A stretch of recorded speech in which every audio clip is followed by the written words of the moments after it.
So it's season finale time here in the RaceRoom Super Touring Championship. We are raring and ready to go at the Nurburgring Nordschleife. But before we get there, we'll be starting with the Nurburgring Grand Prix for this season finale, where all the scores have been set to 0. And of course, as always, it's myself, Lewis McGlade.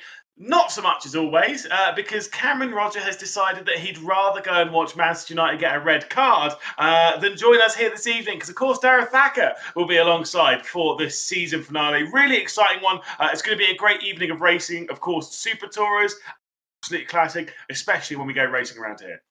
Yeah, one of the best classic circuits on the planet to do so, and with such a stage as well to have the Nordschleife to contend with as a finale, it means that there are going to be a lot of nervous drivers, I think it's fair to say, coming into tonight. But it's a track that they will know inside and out. The Grand Prix layout, of course, one that they will have done countless times in the Nordschleife. We see it, across the year. Drivers will do the 24 hours, will do other series as well, and to come into a touring car here for a finale, it means it's going to be a really quite exciting race. And with only 5 laps in that third and final race of the night, it's going to be condensed, and drivers are going to be pretty racy, I think, on the end of the evening.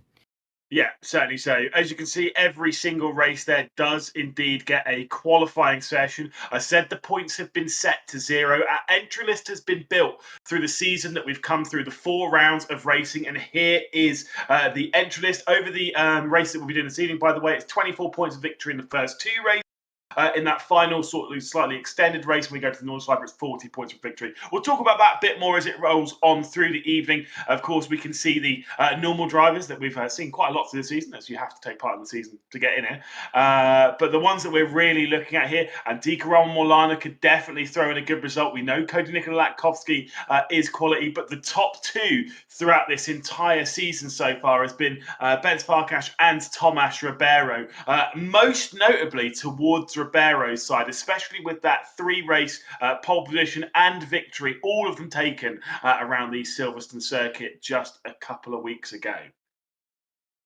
Yeah, riding that crest of a wave, really coming into this event. We'll see if he can get it done. But so many names, particularly well known on RaceRoom in this lineup, that have been around for years and have been able to do it in all sorts of machinery. So it's going to be really interesting to see how they stack up tonight. And of course, with the nature of the evening, what they've done so far is kind of somewhat irrelevant, and it all comes down to this, which means it doesn't really matter how the season's gone so far. You can focus in tonight and try and make it yours. Yeah, indeed. There obviously is plenty of prizes up for offers across the season. We have also had a few basically throughout the entire championship. These taken from the main season that we've come through. So the fastest lap award with the sensor haptic feedback seat there, you can see on the right-hand side, Tomas Ribeiro. 8. No one else is overtaking him on that one.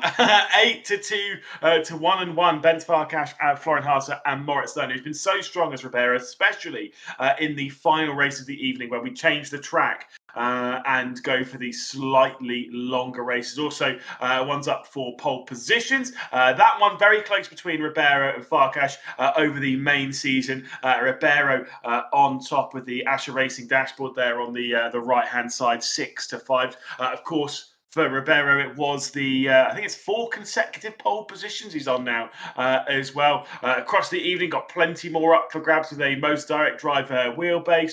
We also have ourselves a tailored rig complete with the seat as well, and cash prizes involved in the top 10 at €1,500. So much to talk about on that side. So much to talk about here in RaceRoom as well, because we've got a big update coming up in about a week's time, which if you want to hear more about that, you can head on over to the RaceRoom YouTube channel. I think it's on Tuesday. They're having the 7th episode of Grid Talk, which will be out, and they'll go through all of it. Obviously, if you've been on social media, you will have seen some of the new cars. We've got ourselves the hypercars, the LMDHs. So they've got the BMW, they've got the Lamborghini, fantastic car by the way, and the Porsche. But also, obviously, we're not racing it here tonight, but kind of relevant to us here, we've got a new Super Tourer coming. Of course, it's the Renault Laguna, which I've been talking about all season. Definitely my favourite of the Super Touring era. So I'm so happy to see that on its way. Yeah, it's good to get more content in the game, isn't it? Really, RaceRoom doing some fantastic stuff of late. Loads of work's been put in to this update, and to come out so soon as well, I think is really quite exciting. And to get news on it in just a couple of days as well, looking forward to it. Yeah. plenty of graphical changes and stuff, and so much more happening behind the scenes with the UI and everything. Again, if you do want to hear more about that, obviously, subscribe here to RaceRoom for one.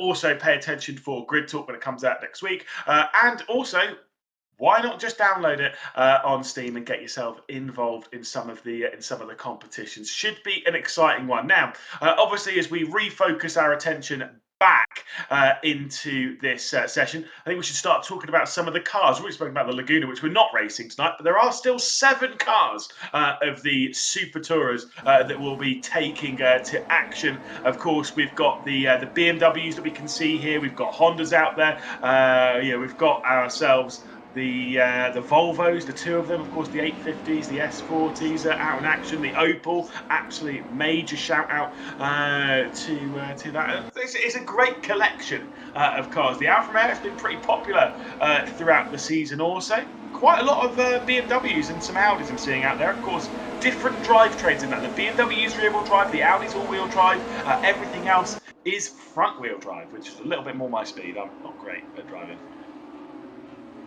Yeah, I think you can speak for both of us on that front. There's a reason we're sat up here, not on the track at the moment. But it is great to see so much variation from the drivers in what they have chosen to be in. It's never nice, really, when you get a series with lots of options, but the drivers take up those options. So to get that wide variety of the Super Touring cars that we have on offer, good to see that we have a real variance in what drivers have decided to go for into what will be a really important qualifying session, I think, to kick off the evening. You want to get yourself off to the best start possible. Don't want to leave yourself too much to do later on in the night. And so I think these opening lap times, if nothing else, for a confidence boost, could be absolutely critical.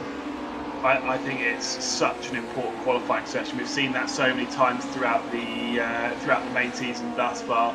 That qualifying is absolutely critical. Tomas Ribeiro has proven that recently with the pole positions that have been gained in the recent past in this championship. So really focusing on that. But of course, Bent Farkas and the likes need to come into this round looking a bit strong. And even some of those drivers which maybe only did a couple of rounds throughout the season, your likes of Moritz Lerner, we'd expect to go quite strong. Here's Villa Cravey, one that's not proven himself too much that season, but still we know him from plenty of RaceRoom experience. He's going to take us for a little bit of a lap around this Nurburgring circuit as we go round the Mercedes Arena section to that first corner, then through the second, going left again here, and then right back out towards Ford and Valvoline.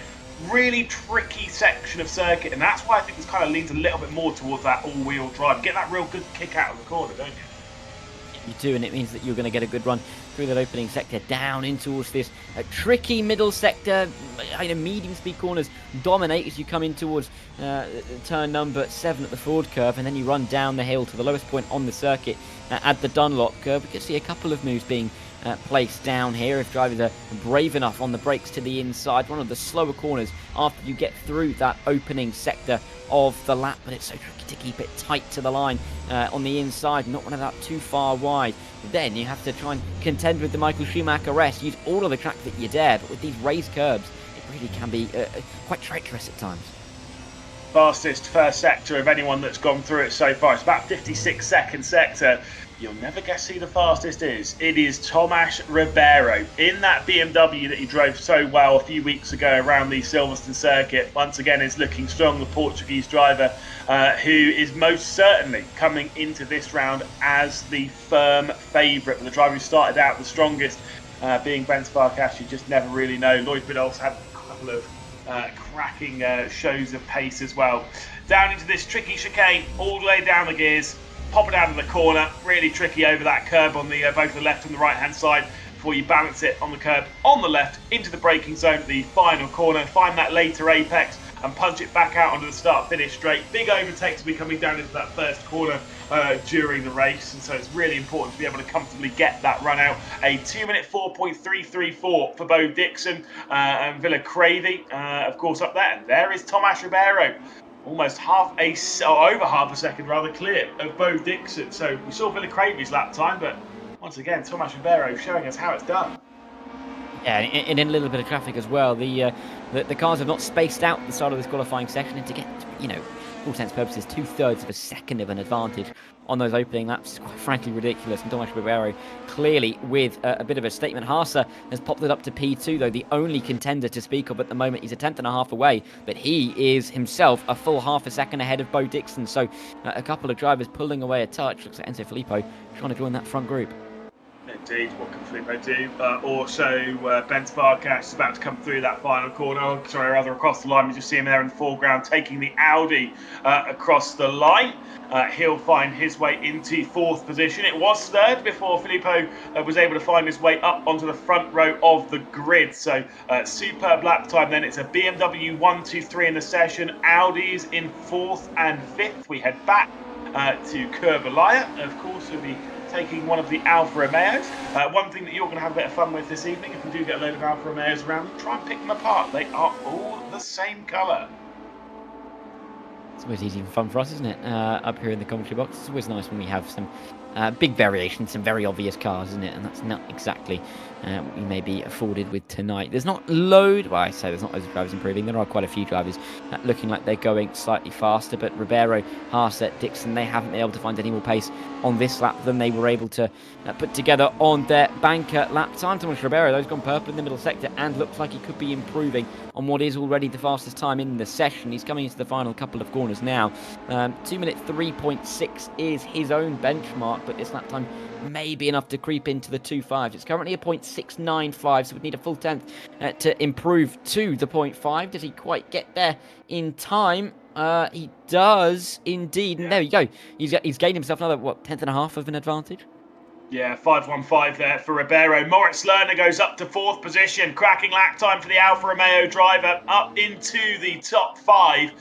Ribeiro, Filippo, then we've got Haase, Lerner, Farkas, Dixon, all of them out of a lap time. They're not on the circuit at the moment. They've cancelled their session. Cody Nikolakowski crosses the line, remains in 6th position. He's ahead of Bo Dixon at least.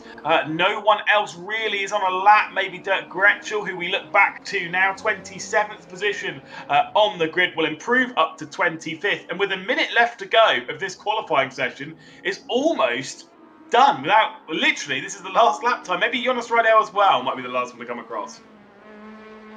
Yeah, there's not many more lap times that we could see towards the end of this session. It's been, short and sharp, but we have seen some clear dominance at the front of the field from a couple of drivers. Is that an improvement there? I believe it is a slight improvement, or he will stay where he is. Lap time maybe eluding us a little bit, but Stanger in a trio of Germans down there towards the back end of the teens. Yeah, I was going to say, still out on a lap, you do have Philip Spiegel, and also you have Adika Ramalana, but I don't believe either will have enough time to come across the line. So, the first qualifying session of the evening will go the way of the Portuguese driver that was topping the points coming into this, the top seed, the firm favourite. It is Tomasz Ribeiro. Behind that, it is Filippo, then Haase, Lerner, and Farkas, the top 5. Who will do battle for the title here this evening. Cody Nikolakowski, the Macedonian, will be in 6th position with Bo Dixon in 7th. And Patrick Chari, Wan Shi Lin in 9th position. Watch out, Wan Shi Lin's pretty quick. The only problem, a little bit crash happy, we can say, over the season, especially at Arvis a bit earlier on the season. Christian Orban will round out the top 10. No major shocks in there, though, this evening. And once again, Ribeiro's going to be starting out strong. But the important thing around here, Darragh, is it's a long run down into that first corner.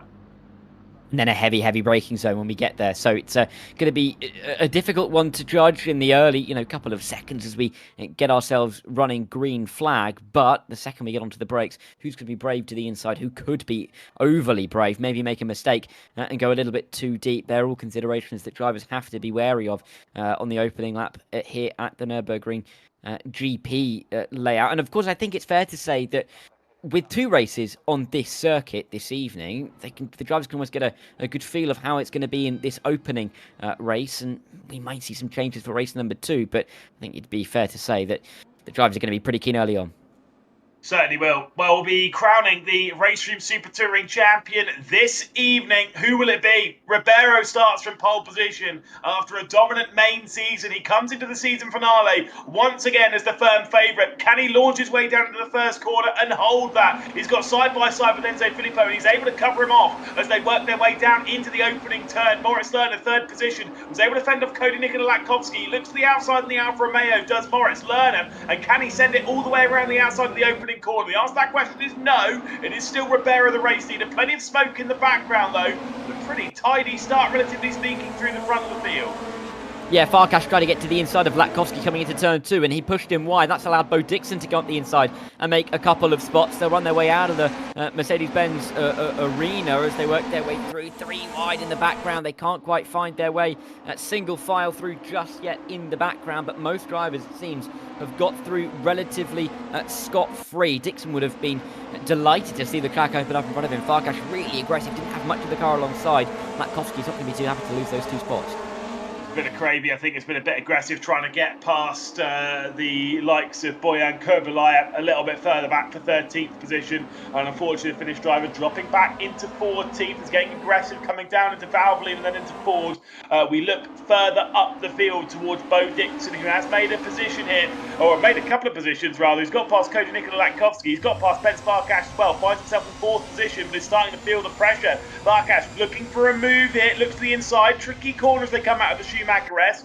Got to commit into this one and does get a little bit of a punt on the exit of the corner as well. Yeah, but he's got the move done, and he is going to try and escape up the road. Dixon maybe left to fend with Cody Nikola Latkovsky and Christian Orban coming through as well. They're on their way through for the first time, turn 13, and up towards the final chicane of the lap. Is there any move to be made here? Heavy braking zone, of course, and you can see them fanning out in the background. 2 by 2 is inside for Cody Nikola Latkovsky. He's trying to get the position back on Dixon that he lost at turn number 2. Can't quite get it yet, but he's tracked back to the inside as they bump behind. Yeah, Lloyd Biddulph there, and there's also side-by-side going down the inside. I think that's Petter Daniel, and then Vlada Savlovic trying to make it 3 wide down to the final corner of the racetrack. They head back out of the start-finish straights, getting a little bit fisticuffs back there in about 10th position. We can see that there. Lloyd Biddulph in the bright yellow dropping backwards. Bojan Kurbalaya working his way through along with Petter Daniel as well. Plenty of smoke coming down into the opening corner as they lock up that front right, dropping it down into that really tricky opening hairpin. But still, as we focus back toward the front, Ribeiro's got over a 1 second lead already. Moritz Lerner's able to keep Enzo Filippo at bay, but Ribeiro is starting to check out into the distance again. Yeah, and he's doing what he needs to do early on and get those points on the board at the first possible opportunity here this evening. Lerner and Filippo, I think, will know the importance of chasing him down now and maybe pegging him back, or at least leaving a seed of doubt in his mind about whether he can continue this form throughout the rest of the evening, whether the others could come back at him. But yeah, at the moment it's going very well for the Portuguese driver at the front of the field. Farkas hasn't been able to ditch Bo Dixon, I think, in the way that he would have wanted to. They come down into the Dunlop turn number 8 without much of an advantage. He made that move, some half a lap ago, and I think he would have felt that he could have pushed on from there, but it's just not gone that way. And he's still got a lot of work to do to try and pull away. Of course, that gap between Dixon and Latkovsky has opened up, and that's going to help both of them if they want to chase after a podium spot. Two extremely experienced drivers here in Moritz Lerner and Enzo Filippo. Of course, Enzo Filippo, virtual drivers by TX3, but for Moritz Lerner, Mao's driver, someone that we've seen compete at the highest level of sim racing. That's one of the most important things we've seen from Lerner when it comes to obviously real world experience in DTM Trophy, but then also so many hikes of sim racing, either here on RaceRoom or elsewhere in the sim racing world. He's been a fantastic driver. He is really feeling the pressure from Filippo. I don't think there's any real chance of these two closing down in on our race leader right now. 10 minutes and 50 seconds left to go in this race as they cross the line once more. I don't know exactly how many laps we'll have left, but I think 5 is probably the answer. Might be 6.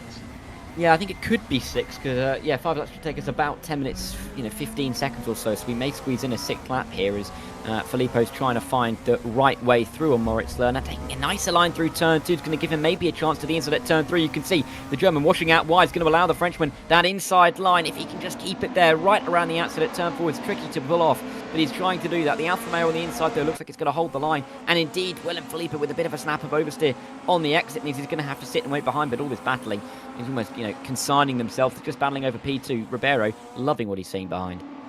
Yeah, to be fair, I almost kind of think that they're all sat there being like, look, Ribeiro's already got that gap. He's already built it, and throughout the season thus far, has not really put a foot wrong, has not really made a mistake. He's been so unbelievably strong in the RaceRoom Super Touring Championship of 2025 throughout the main season, having picked up a whole host of victories on his way to topping the points. It was 8 victories in total, 4 of which have been on the bounce over the last 4 races. 1 at Zolder and then 3 at Silverstone. 1 at Classic Silverstone, 2 at Classic Silverstone and then 1 at Modern Silverstone. And he looks to be able to complete or rather keep that going to making it yet another all the bounce, making it 5 in a row, 9 race wins this season. Absolutely incredible. Not a bad record to have, especially with the quality of the grid that we've got for this championship as well. It has been an absolutely stunning run that just looks set to continue at the moment, whether anything, well, unless really something will go wrong in the closing 9 minutes or so of this race. Wang Shilin in P9 at the moment, trying to chase after a duo of Hungarians at the moment. There are bigger trains the further back you go in this grid at the moment, and this train of 3, maybe 4, if they can try and latch on to Cody Nikola Latkovsky, is fighting over P6 at the moment, because, I mean, after that move we saw at the end of the opening lap by the North Macedonian, he hasn't really been able to close back in on Bo Dixon, and so these guys have been kind of in their own battle for the lower end of the top 10, but still good points in a field of 28. Yeah, exactly so. Doing battle behind all Alphas, Petter Daniel, Gunnar Sabovic, Kurbalaya, Sebastian Ray. Very tight in that. I was going to touch very quickly on Wang Shilin, who over 12 races this season. Now, I'm actually unsurprised by this. Obviously, you haven't joined us throughout the season here, Dara, so maybe it's not quite as obvious. But I think Wang Shilin's been absolutely fantastic this season when it comes to his pace. A solid top 10 driver we've seen on plenty of occasions. Has 1 top 10 finish in 12 races, which I find majorly surprising, because I think that pace has definitely been there, but pace is one thing and actually piecing it together in the race is a completely different prospect, and hasn't pieced it together, has made the mistakes. Also, and this is one thing that I always used to point out to Cam, is in a more risky car, the rear wheel drive, so you get a tap in the rear wheel drive, it's hard to fix it. You get a tap in the front wheel drive, you just slam that throttle down and hope for the best. The all wheel drive kind of has a bit of both, but obviously it's a bit heavier in that outlet. Yeah, certainly is. Yeah, I mean, how many times have we seen drivers in the past have that qualifying pace, clearly have that pure speed, but just not, it's just never materialised into points in the championship column. So, yeah, it's good to see Lin inside the top 10 here and getting, looks to be a good result or for the time being at least, but there are these battles in behind. Goodness me, getting close between the two Serbians. Kurbalaya nearly looking for it down in towards the final chicane, but can't quite get that one done. Sebastian Rea just in behind. This is, there's 4 Alfa Romeos together, and yes, they all look exactly the same, don't they, as they run their way through the corner. Great that there's, there's not loads of them on the circuit, and yet they seem to have found each other, Lewis. Yeah, this has been the case of the season. We've seen it so many times as the Hungarians do battle here. 7th position they're in a fight for. Patrick Chari in a little bit too deep. Christian Orban, the up and under at the first corner. Plenty of smoke in the background. Norban, 7th position. Then Chari, then Wang Shilin. And then, of course, that train of Alfa Romeos towards the back end of the top 10. Solid moves, probably the easiest one that you can do there at turn 1. Basically just selling the dummy to the inside, leaving that door open, forcing them to make that little bit of a mistake and run out a little bit wide. Yeah, easy to do, especially in these kinds of battles. This is a circuit where you really do run on the limits on the outsides of many of these corners. And with the aggressive curbs, it can be difficult inside line. That's bold. Very bold indeed there for Sebastian Rea to find his way through. I mean, clearly thought that he had to catch Kurbalaya by surprise, and certainly did that to the inside at turn number 6. We could also see him move to the inside by Maulana. Is he going to get that one done? Just about. Lloyd Biddulph maybe trying for the up and under. It's not going to work out for him. And the Indonesian drivers up to the top 14. Yeah, but to be fair, for Antique Maulana and Lloyd Biddulph, these are 2 drivers we would expect to be not in the top 15, not in the top 10, but in the top 5. Antique Maulana is the only driver this season that's not named Tomas Ribeiro or Benta Vargas that's taken a visit to the top step of the podium this season in that 2nd race at Arbus. Of course, Lloyd Biddulph's been on the podium a couple of times as well, has been in the top 5 a whole host of times throughout the season, and has shown pace to at least keep up in that top 5. The fact that the pair of them staring at the back end of the top 5 is absolutely ridiculous. It's just how it's unfolded, the position they're in, as Christian Orban and Patrick Chari once again do battle. Big kick of oversteer coming off from Patrick Chari as they head their way through the final chicane. And look to the inside of the final corner, all just about leaning on each other, heading through that final turn. You've got that Armco on the inside, cannot touch that, not even for a single second.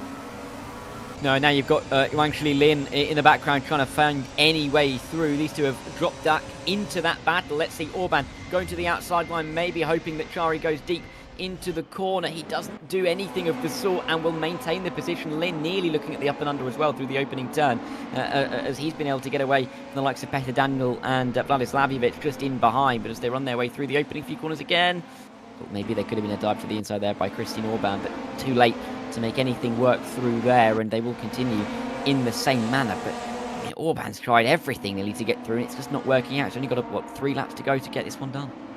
Yeah, it's kind of one of those ones that I think can get through, but it's actually getting through and staying through very, very different when it comes to its level of difficulty. Moritz Lerner here, Enzo Filippo behind, of course, Ben Farkash and Bo Dixon in tow. Dixon only took part in the opening couple of rounds when we went racing at Hockenheim, obviously classic and modern. Then we went to Estoril and Donington. Only did those 2 rounds, and in that only had a single top 5 appearance in the season. Did Dixon certainly looking strong here in the season finale, and carrying on basically where he left off, because that top 5 finish was in the last race that he did in the season before, missing Avis, Ben Zolder, and of course the Silverstone Classic and Modern round. Yeah, it's always difficult to ride momentum, especially if you've been away for a couple of weeks. But to have that clear result and something to show of what you've been able to do over the course of the season can give you that little bit of boost coming into an event such as this. A couple of cars nearly using too much of the curb through that final chicane, but everyone keeping it under control with what will be 2 laps to go through. Well, as they cross the line now. Issue, though, for Roman Maulana, though. He's dropping down the order, causing yellow flag right at the end of the lap. Because he was fighting with Lloyd Biddle for P14, but now he's dropped down to P19. There must have been contact of some description, or he's taken a bit too much curb like we saw a couple of drivers nearly do. I'm not a smart man, but I could probably take some assumption there's been some assistance in that for Enrico Maulana. You don't typically spin going through that chicane. Yes, you can clobber the curbs. These cars actually don't take the curbs too badly, and this in the hot lap these curbs, they're fine. But yeah, not too great there. Here comes the up and under as Kurbalaya will try and get past Rare once again. Also, Lloyd Biddulph will be in there. Can't send it on the exit of the arena section. Was having a bit of a look going through the exit of the Mercedes arena. You've got side by side up ahead of all of that, as well as Christian Orban is once again trying to find a way past Patrick Chari and cannot do it. Knocking at the door now is Wangshili Lin in that BMW. Yeah, and Chari doing an absolutely monumental job to keep Christian Orban behind right now, but the list of names in this train is just ever increasing. Lin, Daniel, Vladislavic involved in all of this. Sebastian Rea not a million miles away, and we know how quick he can be. Let's see if he can try and get towards the back of the group. But yeah, Christian Orban's going to be sick of the back of Patrick Chari's car at this stage, it's fair to say.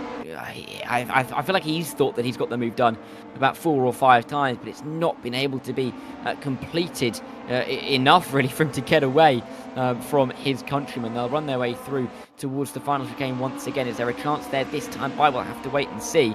There'll be one more lap after this, but how desperate is Christian Orban for that P7? How much is he going to send it? Indeed. I mean, he's got to try something again. The problem is, I think if he tries a move here into chicane, just gets passed down in T1. That's the difficulty here that he's struggling with. Is Christian Orban on his pathway past his compatriot, cannot quite find the move as we prepare for the final lap of the race. One thing, which is how these evenings tend to unfold, is, oh, you've seen them in one race, yeah, you'll probably see them in 2 more, unfortunately. You'll be around them all evening long. Bo Dixon right onto the rear end of the fight for 4th position. We'll look to the outside of Ben Farkash, who might be a little bit deep here at the opening corner. He certainly was, but he managed to rescue it. He has now have that inside line for turn 2, which is so crucial. It looks like he's going to be able to control that one as they work through. Chari defending still from Christian Orban. Lynn not being able to find any way through either. And as we work our way through with the battle for P4 between Farkash and Dixon, as they run their way out of the arena section, there is no change of position on the cards. Is there anybody who can really make a send in the closing stages here? Only about, 2/3 of a lap to go in this opening race. Of course, nothing can be done about Tomas Ribeiro at the front. 5 seconds is an imperious margin to build up over the course of 15 minutes. But is there anything on the table for the likes of Filippo, Dixon, Orban to maybe make a send at the end? I mean, look, there is obviously, yes, you've got here at Dunlop, there is the opportunity for move. The thing is, the braking zone for Dunlop's actually a little bit short. You can see both Dixon's giving a go on Farkash. The braking zone for Dunlop's a little too short. But of course, you've got the chicane and the final corner. There are those opportunities out there if you are brave enough. But, I mean, being brave around here, we've got a whole evening to fight through. You do, and you don't want to be too brave because it could all come undone very quickly, and you cannot afford to, make a big mistake here and lose out all sorts of time. Let's see, there is a possibility that Filippo could make a move then up towards the chicane. He's going to get close, but is he going to get close enough to send it to the inside? He's trailing, he's tracking his way. Is there any way to make a pass? The answer is no, but there could be one in behind. Yeah, certainly so. We've got those fights for second. The up and under not quite working for Enzo Filippo. Benz Farkash able to keep Bo Dixon at bay into that final corner. Out of it though, Tomas Ribeiro, the firm favourite. Well, he's winning for fun at the moment. A 9th victory of 2025 for Tomas Ribeiro as he crosses the line 5 seconds clear of Moritz Lerner. Enzo Filippo will come across the line to round out the podium with Benz Farkash and Bo Dixon the top 5. Once again, as you put it quite rightly, an imperious drive from Tomas Ribeiro once more this season. He is proving why he is such a strong character in this championship. We can see the results here, and again, it was the fastest lap of the race, also from Ribeiro, who was able to pull himself to a 6-second lead. Moritz Lerner then in second position with Enzo Filippo, then Benz Farkash, Dixon, Koch Nikolakowski with 6th position, then of course Patrick Chari. Christian Orban dropped back down to 9th position behind even Wan Shi Lin there late in the race. We'll have to maybe wonder about that one before we go to the next qualifying session. Penna Daniel there also in 10th position. So still a solid drive leading a train of Alfa Romeos. Vlada Savlovic in 11th position with Kerbalaya there in 12th. Rare in 13th position. Lloyd Biddle tried recovering something from that race, ended up in 14th position. John Pretra in 15th with Jan Stanger and Dika Ramalana. I'm sure there's some disappointment there for the Legion of Racers pilot. 17th position, Steph Kramers, Spiegel, and of course Percy there in 20th position. One final page to add on to that.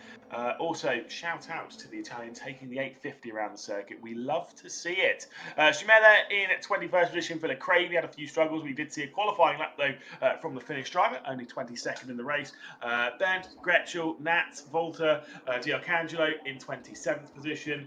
Rydell there in 28th. And an unfortunate retirement for the Dura Esports driver of Florian Haas. So race 1 though down. Still 2 more left to go this evening, and Tomas Ribeiro has once again proven his position here, Darren. Yeah, and shown exactly why he comes into this on such a rich vein of form. I wanted to mention, though, at the end of that race, we saw in the background, just as they went through that final chicane, with Bench Farkas defending from Bo Dixon, he went wide and off the road to Dixon, and only just managed to hang on ahead of Latkovsky. That gap at the end was, I think you can see it there, 23 thousandths of a second. They were drag racing up to the line out of the final corner. So, a couple of points swinging either way. Could that be important by the end of the evening? We're going to have to wait and see. But yeah, I mean, to rinse and repeat that, I'm not going to complain. Yeah, certainly so. I mean, look, that was it was a fun opening race of the opening of the final night rather of the season. Obviously, it is going to be an exciting evening, that is for sure. The thing is, when you look at the Benz Farkashes, when you look at the Moritz Lerners and stuff, there is the opportunity for them to really step it up and potentially throw themselves back into the mix. Obviously, we reset things with another qualifying session. It's not as if we're taking the grid off this. That could be a big momentum swing. It could, and it just shows that even though Ribeiro comes into this with all of the wins and he's won the opening race, doesn't necessarily mean it's too safe right now. So there's so many names in this grid that have so much pedigree, particularly in this championship and of course on the platform, that people will know about. Each other. They'll be able to look over their shoulders and see some names that they recognise very well. They've been around them for years, and they know how dangerous they can be. So I think some hope, a lot of hope for all of these drivers going to the second qualifying session. But for Ribeiro, I think this is going to be key. If he can get himself towards the front of the field again, can try and manage it in the same way. If he finds himself a little bit further back, then I think Ives going to race him harder than most others. Yeah, 100%. If he doesn't qualify on the front row, front two rows, he's in a little bit of trouble. If he qualifies on pole position once again, which, let's be honest here, is fairly likely. He had pole position by a couple of tenths of a second there in the opening race of the evening. But realistically, if he does qualify on pole, and let's say, for example, I'm a Moritz Lerner, I'm an Andika Milano, whoever on the grid, if I'm starting there on the front row, it has to be. The only option is full send at the first corner. Even if you're a little bit deep, if you're wrong-footing him, if you're pushing him, basically, I'm not saying doing anything dirty, I'm just saying racing hard and then hoping that others also come through. That's the only way that you're going to beat Ribeiro this evening, it feels, because he is on form. Of course, we do still have that season finale race at the Nordschleife to deal with. That's 5 laps around there. But that's later in the evening. You don't want to go in there with too much damage.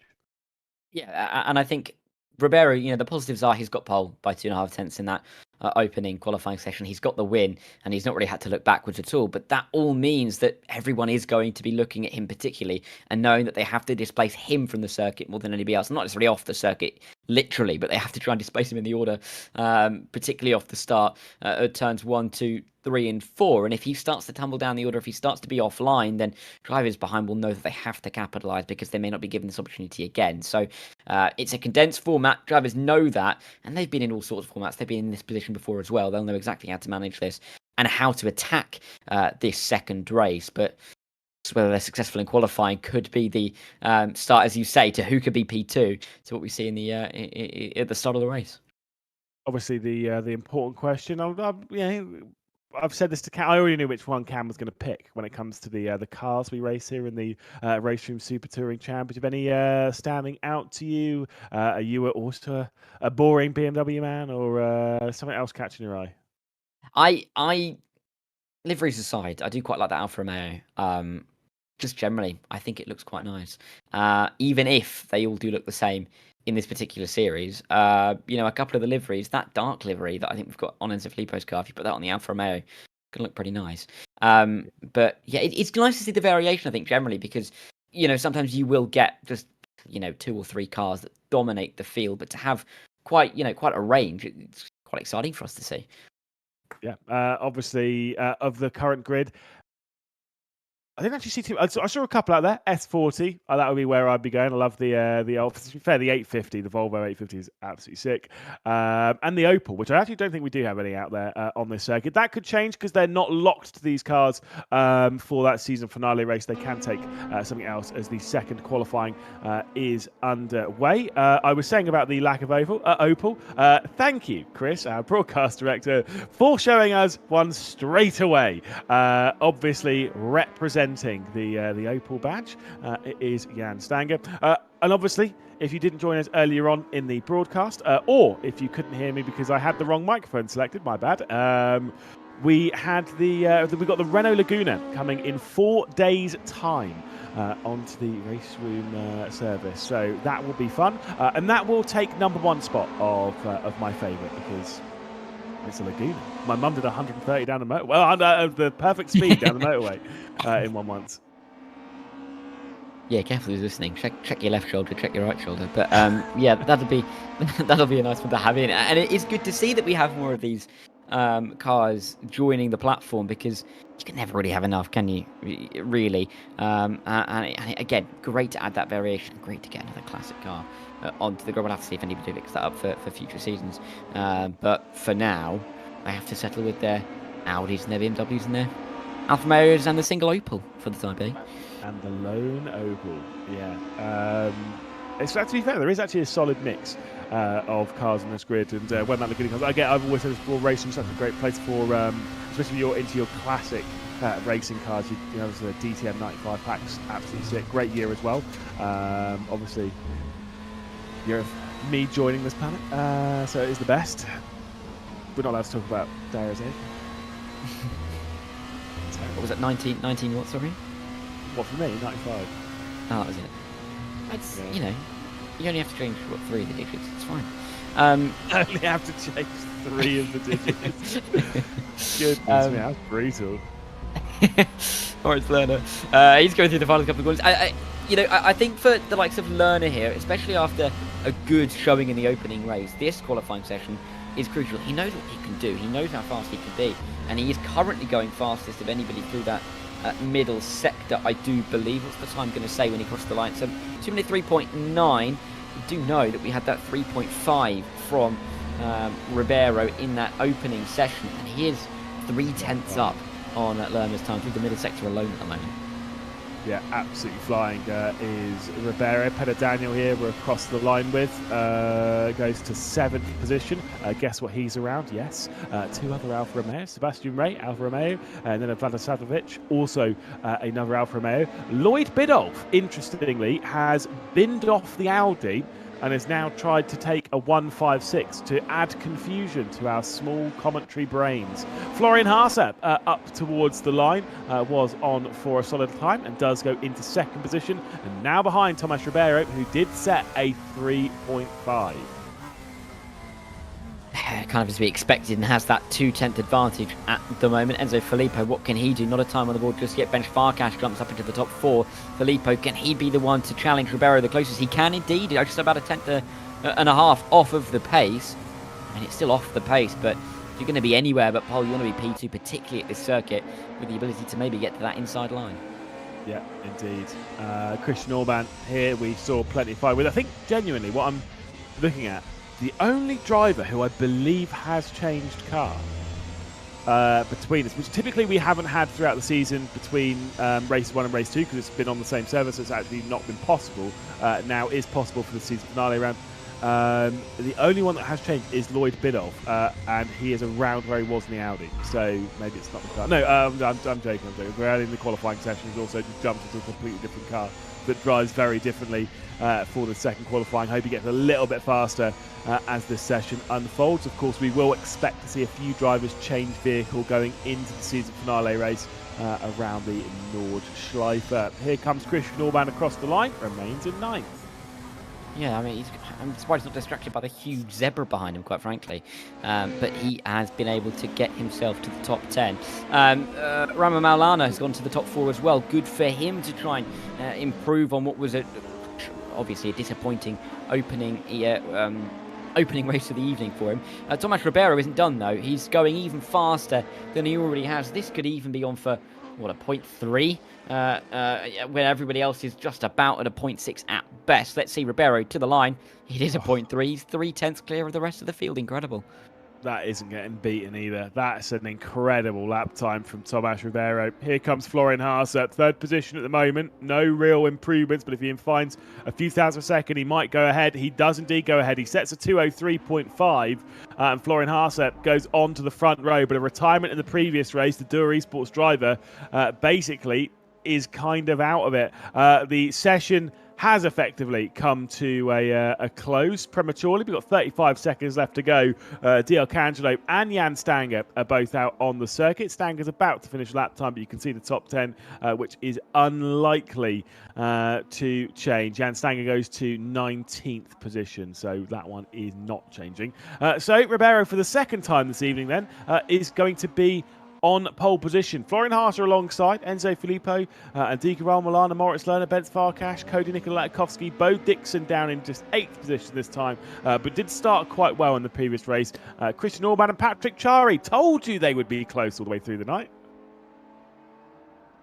Yep, and I think it's going to be pretty clear that they're going to be sick of the side of each other by the end of it. But if you're Christian Orban, you're going to be delighted to be ahead, aren't you? As we roll through some of the other drivers. Peter Daniel, Villa Crady, they're 11th and 12th. Sebastian Rea, 14th. Wang Shi Lin, after a top 10, will start P15 for this second race and the final race on this layout. But yeah, again, you've not really got any other choice, have you, if you're second or third going into this race, than sending it into turn 1. Just kind of hoping it sticks, right? Yeah, absolutely. How brave are you on the brakes? Obviously, we saw one thing in the previous race, an awful lot of locking up in that first corner. You cannot afford to catch the front right again. Nope, you can't. And we'll see if drivers, how aggressive they can be. Are they going to be more aggressive than race one because they have kind of got themselves accustomed to what they're about to see? We'll have to wait. But we're not going to have to wait too long because the drivers are just lining up onto the grid. I am very interested to see how Thomas Ribeiro plays this, though. Does he play it in the same way? I don't see why not. He'll have to get to the inside pretty quickly. I mean, look, I'm sure he's going to be starting pretty strong. He's got Florian Haase alongside, though, someone who's got no points on the board this evening. Again, all the points set to 0 before the start of this evening. So it's just what you do in the 3 races to crown the RaceRoom Super Touring champion. It's a fantastic start from our pole sitter of Tomas Ribeiro. Enzo Filippo looking to try and take over second position. Good start as well from Moritz Lerner. 4th position for him. Antika Rawa-Molana, a bit of a poor one, and is dropping back into the clutches of Bence Farkas and Koji Nikolakowski. Big lock-up into the opening corner as Florian Haase will try and fend off Enzo Filippo, but the Frenchman's got to the outside for the first corner, the inside for the Mercedes Arena section, and up and into second position for Enzo Filippo. He must get up to the back of Ribeiro and he must pass. Florian Haase, though, not done.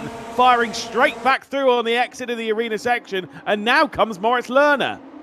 Yeah, he's going to look to the outside as they work their way towards turn number 5. He'll get that move done before they even get to the turning point. Great stuff from Lerner. Can he go to the inside at turn 6? Not quite, but he really is getting himself on a bit of a charge in the early stages here. Ribeiro already a second up the road. They need to get themselves together in this train for second if they want to try and chase him down. Are they still going to battle over who has that right to be the one to pull everybody else along? We'll have to wait and see. But Haase, he had an awful start, it's fair to say, because Filippo was alongside him before they even got to the end of the pit wall. But he'd been able to reclaim that position. He's now got to show that he's got the pace to maybe go after Ribeiro, but he's losing time all the time. Yeah, it's one of those ones where you're looking at it being like, well, Ribeiro already has that 1.3 second margin, and the chances of being able to challenge the Portuguese driver seems relatively low. Big spin, or big slide rather, in the background. One car massively off the road. I think that was Jan Stanger in the lone Opel, about 3.5 kilometres away from the apex. Oh my goodness, there's more drama in the background. Who's that? Who's been off? Jonas Rydell has been off and into the gravel trap, and as I look further down, there is also a second Opel. Florian Volta, by the way, is in another Opel, so it's not the lone Opel. It's not the lone Opel, but Bernd is going to be alone at the back, that's for sure. Disappointing for him in his Volvo at the rear of the field. Villacrevi coming around the final couple of corners, final corner in fact, involved in this scrap involving Petter Daniel and Kerbalaya. This is for right at the edge of the top 10. They're trying to be chasing after Orban and Chari for that inside line. Is it going to be 3 wide? Not quite, but they're all just trying to give themselves good positioning on the circuit in towards the opening corner. They are 2 by 2 as they run their way into the Mercedes-Benz Arena. Is there an inside line then for Villacrevi? It looks like he's just about going to be able to squeeze through, maybe not. Sebastian Rea around the outside. The Alfa Romeos again hunting in a pack. Kerbalaya is just about going to be able to get himself to the front of this train. Can he chase after the 2 Hungarians? Let's see. Guanxi Lin was getting very aggressive there after a personal best finish this season. Bit of a look going through the 3rd corner of the circuit and almost had his the front end of his car chopped off. This time he's going defensive to try and fend off Sebastian Rea, and they're going to go side by side here. Obviously, Spiegel looking at the little bit of contact up ahead and said, "Oh, I fancy a little bit of that." Straight past Wan Shilin he goes up to 15th position. They work their way down into Dunlop. Also, Pascal Jean Pretre involved in it. Bit of contact and a bit of rubbing between the Audi and the BMW. Yeah, and John Pretre just trying to find his way through in all of this with Wang Shilin in the back. No surprise, Pascal maybe just trying to keep himself out of the contact. Of course, he's Swiss, so that's not a surprise at all. He will try and find a way through on Spiegel and Rea, but at the moment he is just wedged in the middle. Inside line, outside line, look at that behind. Nearly 3 wide, 2 wide definitely, with Stanger going into that corner with Vladislavjevic as well, and Vladislavjevic was cycling back. It's all go really in this part of the train. You know, we're not necessarily fighting over those top points, but every position matters for these guys. Yeah, indeed, it is tough fights up and down the field. I mean, to be fair, there are prizes in the top 10. Yes, we talk about the big prize of being champion, of the prizes that come with it, but there's still plenty of prize money up for grabs inside the top 10 positions. And any points you score in this race, especially if you're feeling pretty good going into the Nordschleife, someone is backwards in the background. Was that Patrick Chari? Yes, it was, from inside the top 10, but he won't be seeing too much of Christian Orban in this one. He won't. He styled it out very well and was able to keep it out of the wall, but he will drop right the way out of the top 20 behind the likes of Biddulph, Nats, maybe even Strymare as well. A little bit of contact through turn number 1 as Christian Orban will watch Cody Nikola Laktowski and Bo Dixon fight it out outside. Very wide on the outside will go the Brit as he will look to try and maybe hook it around in the same way that we saw of Haase on the opening lap. Orban, though, through turn 4, can he get a good run? He's going to maybe drop back to the inside. He's not going to be able to get any kind of a good move going towards 5 and 6. But Dixon is going to keep Latkowski very honest indeed. They are really scrapping in this second race, more than we saw in the opening race, and more still. Wang Qilin to the inside. Yeah, certainly so. Bit of a look, bit of an aggressive send once more from Wang Qilin, someone who's not afraid of the full send move. I do very much respect it, but I'm not sure on this occasion it's actually going to work out there. In fact, it's going to drop down the order even further as Lloyd Biddulph is able to potentially pry open the door and work his way through. Lloyd Biddulph having a very difficult run here in the season finale after such a good campaign through the main part of the season. Just faltering here at the most important bit. Yeah, not really where he wants to be able to, well, wants to be able to, just wants to be making those mistakes, really. Crucial point in the season, as it always was going to be, right from the word go. But, you know, there is the rest of this race, and still a very different prospect in the form of the 5 laps of the Nordschleife still to come, and with increased points as well. So who knows how this evening is going to end up materialising. Latkowski looking back at Bo Dixon, not really too flustered at the moment by the Brit, who is taking some huge chunks of curb to the inside through the final chicane. Dixon maybe getting close, not quite close enough, using a little bit of curb on the inside there. You don't see too many drivers do that, but it just goes to show how much he's pushing to try and get through on Latkowski as quick as he possibly can. Yeah, try and use literally every single centimetre of this magnificent circuit. 8 minutes and 30 seconds left to go from this point on. 5 laps, bit of a lock-up coming in here from Cody Nikola Latkowski. Still finds the apex of the opening corner into the Mercedes Arena section. He's going to go. Bo Dixon right on the rear end. Christian Orban involved in the fight. A couple of Audis hunting down the E36 of Cody Nikola Latkowski. And of course, he also has the Audi ahead of Bence Farkas as well, who doesn't seem to have the pace that he opened up the 2025 campaign with that awesome drive back at the Hockenheim ring. As we head to the Nurburgring, it's not been quite as impressive. Moritz Lerner in 3rd position. He will be the closest challenger at present when it comes to points on Thomas Ribeiro. Most certainly 2nd in the point score at the moment is the German driver. He is indeed, and will look to continue to stay there and maybe chase after his countryman as well. Lerner doing a good job to keep back Enzo Filippo, who I'm sure is not going to be too pleased, and that expression doesn't look overly happy after being in P2 at turn 2 and then being in P4 just after turn 4. So, you know, it's not been the easiest of starts for him, especially after a good result in the opening race. He's absolutely going to be fighting over a top 3 finishing position here this evening overall. That you know, top 1 maybe away a little bit with Ribeiro getting away once again in that points column. Almost looking certainly very sweet for him. Filippo, though, fighting with the likes of Haase and Lerner, and this could be a big move to pull off if he can in the final.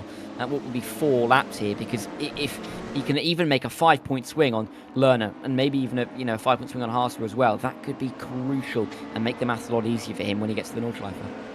Yeah, indeed. Of course, we'll be taking on the Green Hell in the next race. But of course, they'll have to qualify around there and then do 5 laps of the Green Hell without mistake. And that is the important bit round there, considering, obviously you will have practiced it an awful lot. Not an easy thing to jump straight onto that circuit, straight into qualifying, and then basically into the race. This is back to Patrick Chari in his recovery drive. He's back here with Lloyd Biddulph, with Jan Stanger as well. Chari finding himself basically staring at the rear end of the battle between 17th and 18th position. Lloyd Biddulph to the inside there of Steph Kramers, and will indeed do so. Big kick of oversteer coming in from Patrick Chari in the rear-wheel drive E36 to the outside. In the Opel will now come Jan Stanger, that being front-wheel drive. Of course, again, if you do want to know, it's literally quite easy. If you see a BMW, it's rear-wheel drive. If you see an Audi, it's all-wheel drive. And if it's not either of those two, it's front-wheel drive. Nice and simple for us. Yeah, easy when you know how, right? for us all up here and for you guys at home as well.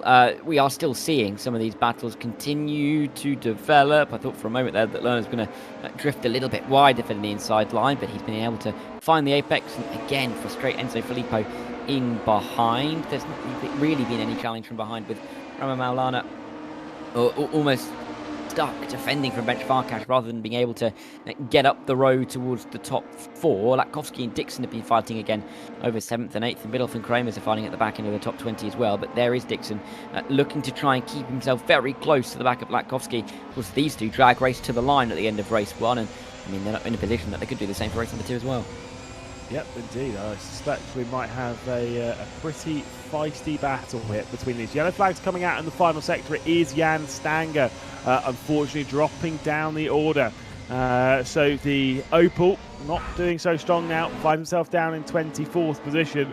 And it may indeed be passed over to Florian Volta, who will potentially become the only Opel in the race if unfortunately, Jan Stanger is unable to get back going. I think he is moving again. I think he's in 23rd position. He's got straight back through on Strumer, so there is potential. More yellow flags coming out further down the order, though, and it is Daniel Strumer who is the one. There's the S40 that's been backwards at the chicane.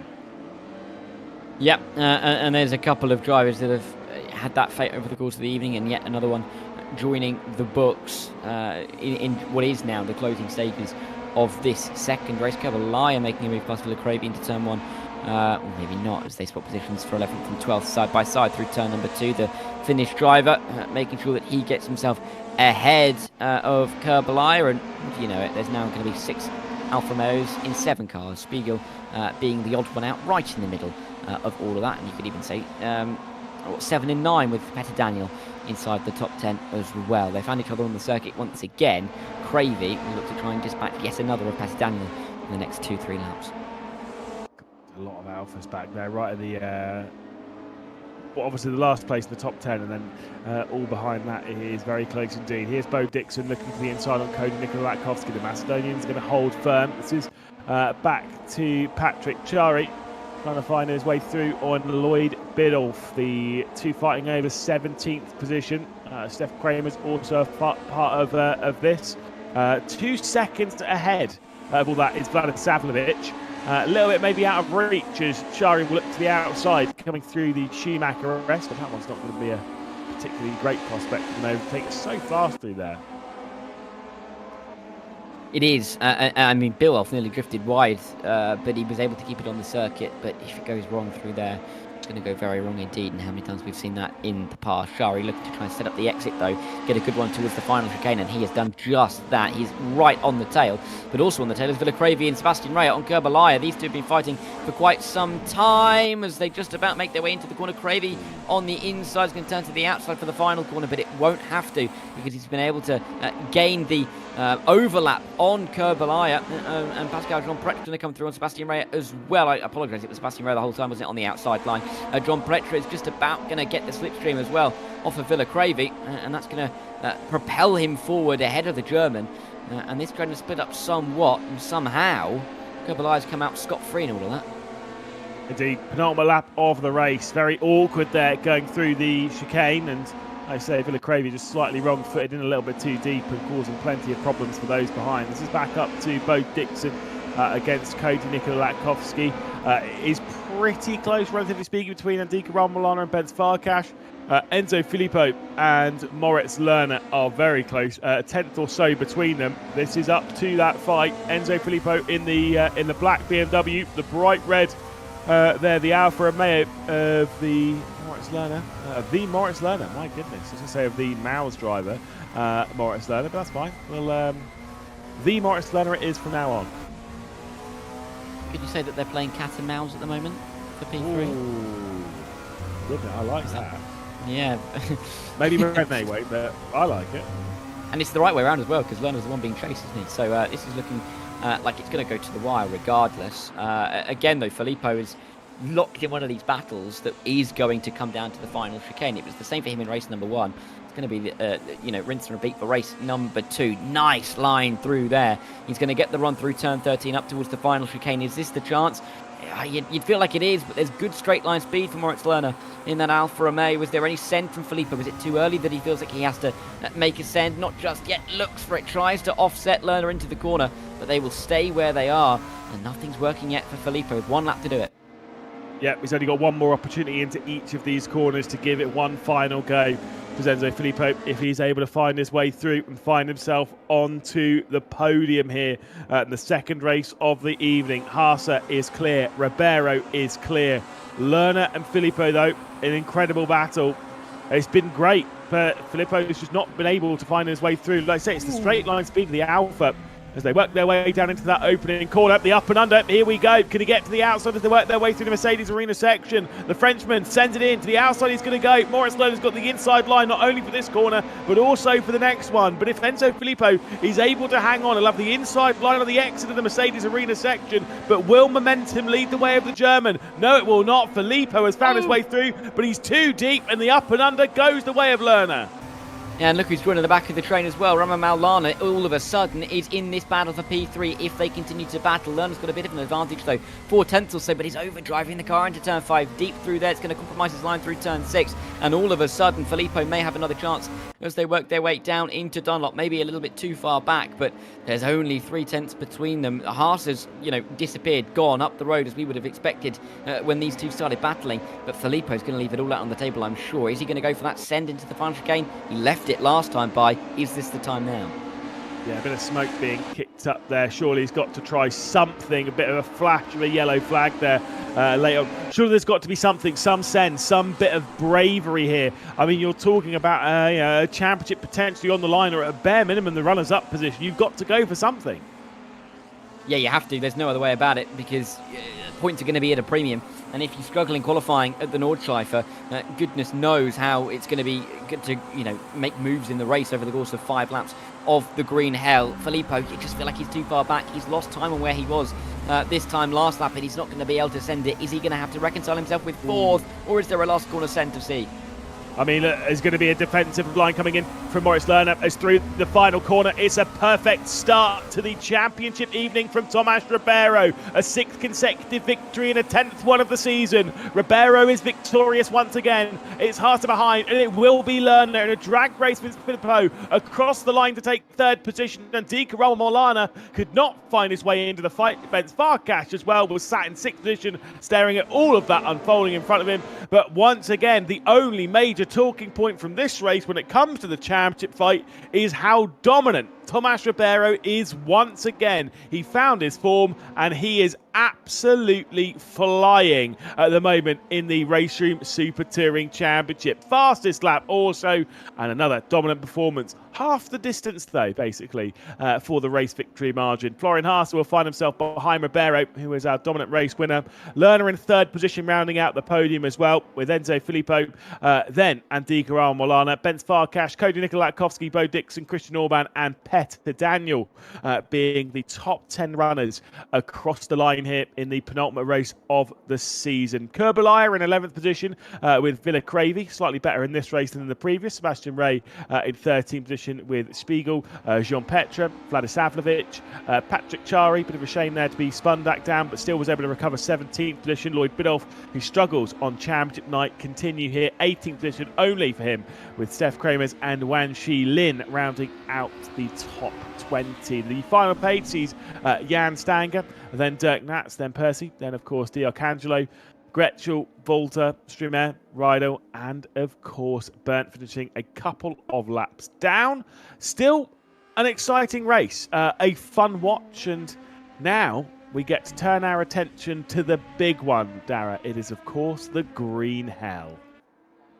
Yeah, and bigger points as well on offer. Things can change around. It's been plain sailing for Tomas Ribeiro so far, but there is no guarantee that it is going to be the same all the way through. Haase, Lerner, Filippo, they're all in the mix, and they're all sniffing around. They've got the chance. If they can get themselves into a good position for qualifying, who knows what can happen in the race. And whoever can get themselves away at the front at the green hell, you'd feel pretty safe, right?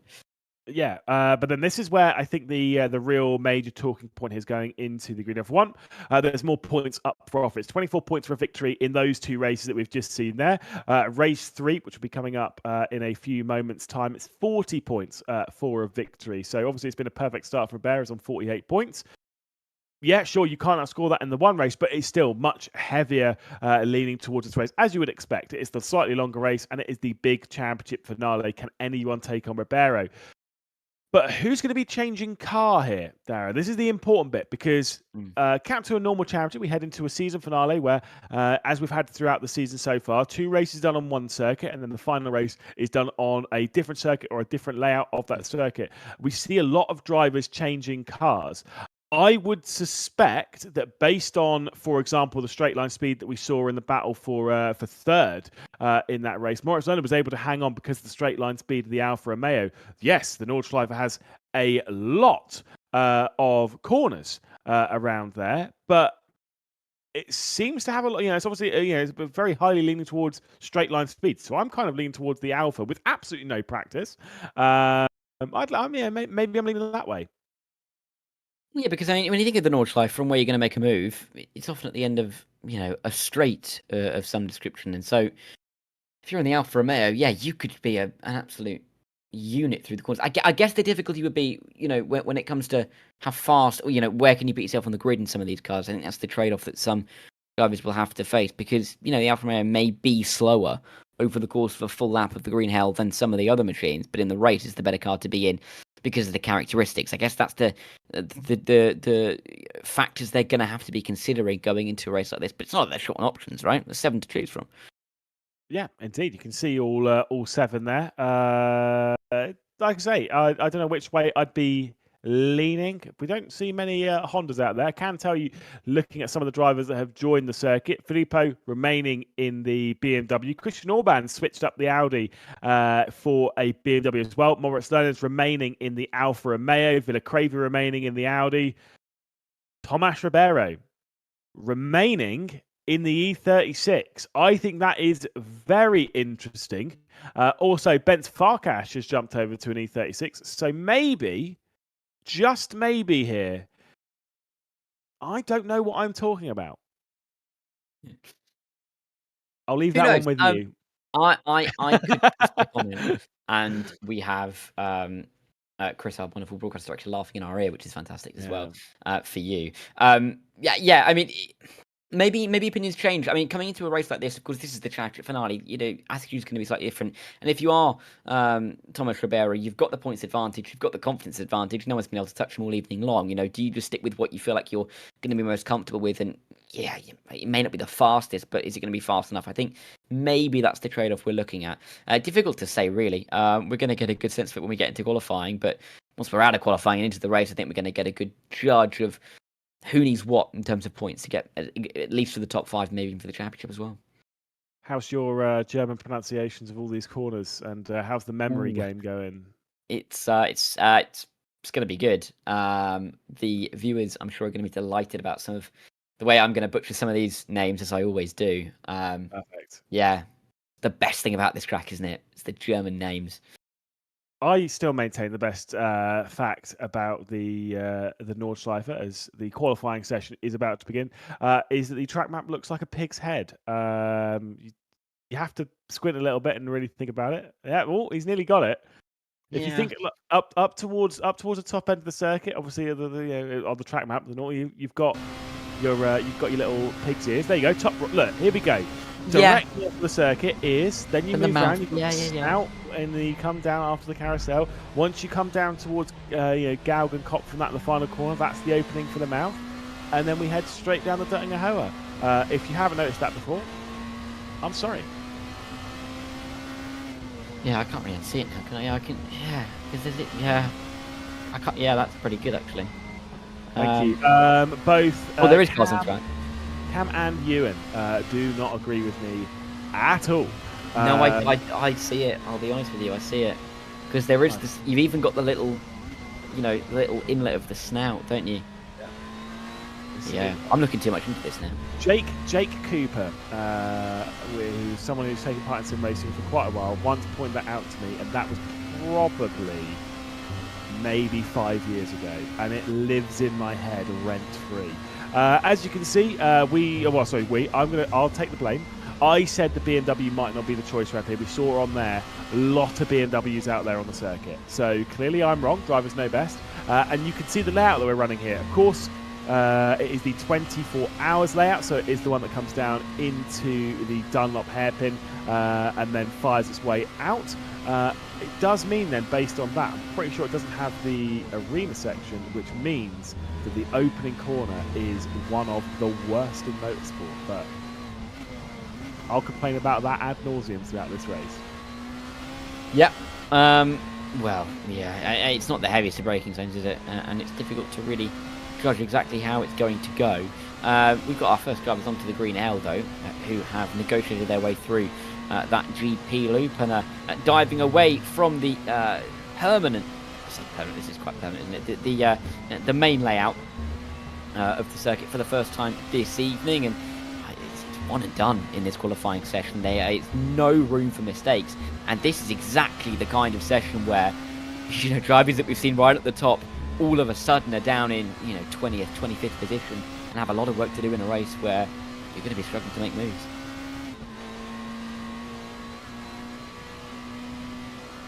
But we'll wait and see as we work our way through with our first drivers conquering the green hell, as Moritz Lerner is the first of the group of cars to come through. You can see it on the track map there on the right hand side of your screen. There are a lot of cars concentrated now between where we are with Moritz Lerner and where we get onto the green hell rather than the GP loop, and Lerner is going to be the one to almost set the reference point for us all to judge and look back from and compare and contrast with some of the times, particularly with the likes of Thomas Ribeiro coming up, what he can be doing. Can he get himself to the front of the order?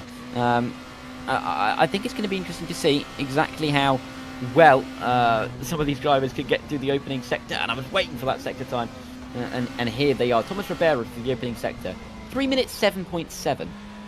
And to give you a perspective, the next best that I can see from my eye is Latkovsky, 3 minute 9 flat.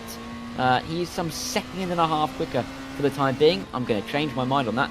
Enzo Filippo instead of 3.8425, and he's looking like he's going to be the one closest to challenging. Lerner as well, 3.08472. So there are some times that are closer, but it's still 7/10 way through the opening part of this lap, and yes, the lap's going to be some 8 minutes long. However, for the opening 3, it looks like there is a bit of an advantage for Tomas Ribeiro, and we will wait and see how they can work their way through this second sector. Can anybody gain some time back on the current fastest opening sector of Tomas Ribeiro? But I think it's going to be interesting to see, because this is the part of the track where you can gain at least most time after Lewis.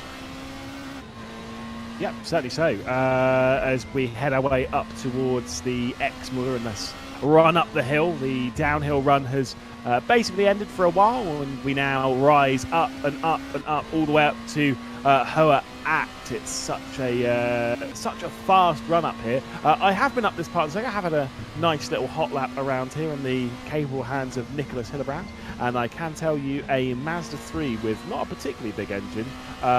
This is a long run, and it is real steep as we come through Bergwerk and then basically fire it up towards Bravery Corner, the Mut Curve, which does see its fair share of side-by-side, even in cars like this. The slipstream pushed out by them is, relatively speaking, enough. I think based on the straight line speed that we were seeing out of Moritz Lerner in the previous couple of races, might be able to try some around here.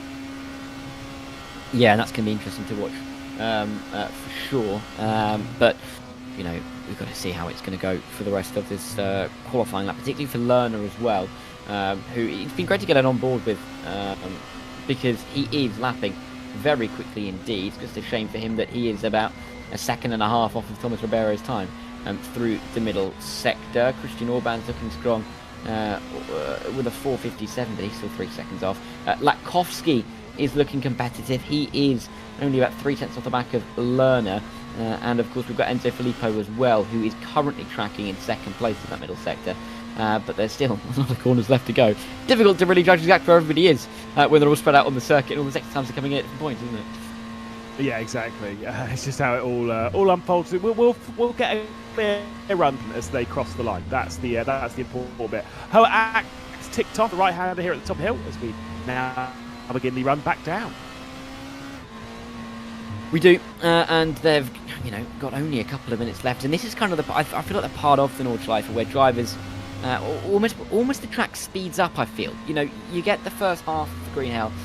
It's a lot more stop-start, longer straights, heavier braking zones. Through this part of the track, it's a lot more about how much throttle you dare put onto the car. And so to end out the lap like that, I feel like it's really intriguing because drivers who know they need a bit more time may go that slightly bit more aggressive through this part of the lap, but they know they haven't got much time left to gain or lose anything in comparison to their rivals, because by the time they get through the Nordschleife Hoa, it is pretty much a dead set of where you're going to be. Yes, you're going to gain or lose time based on how fast some of these cars are in a straight line, but that's really an insignificant point because there's nothing you can do to really change that, is there?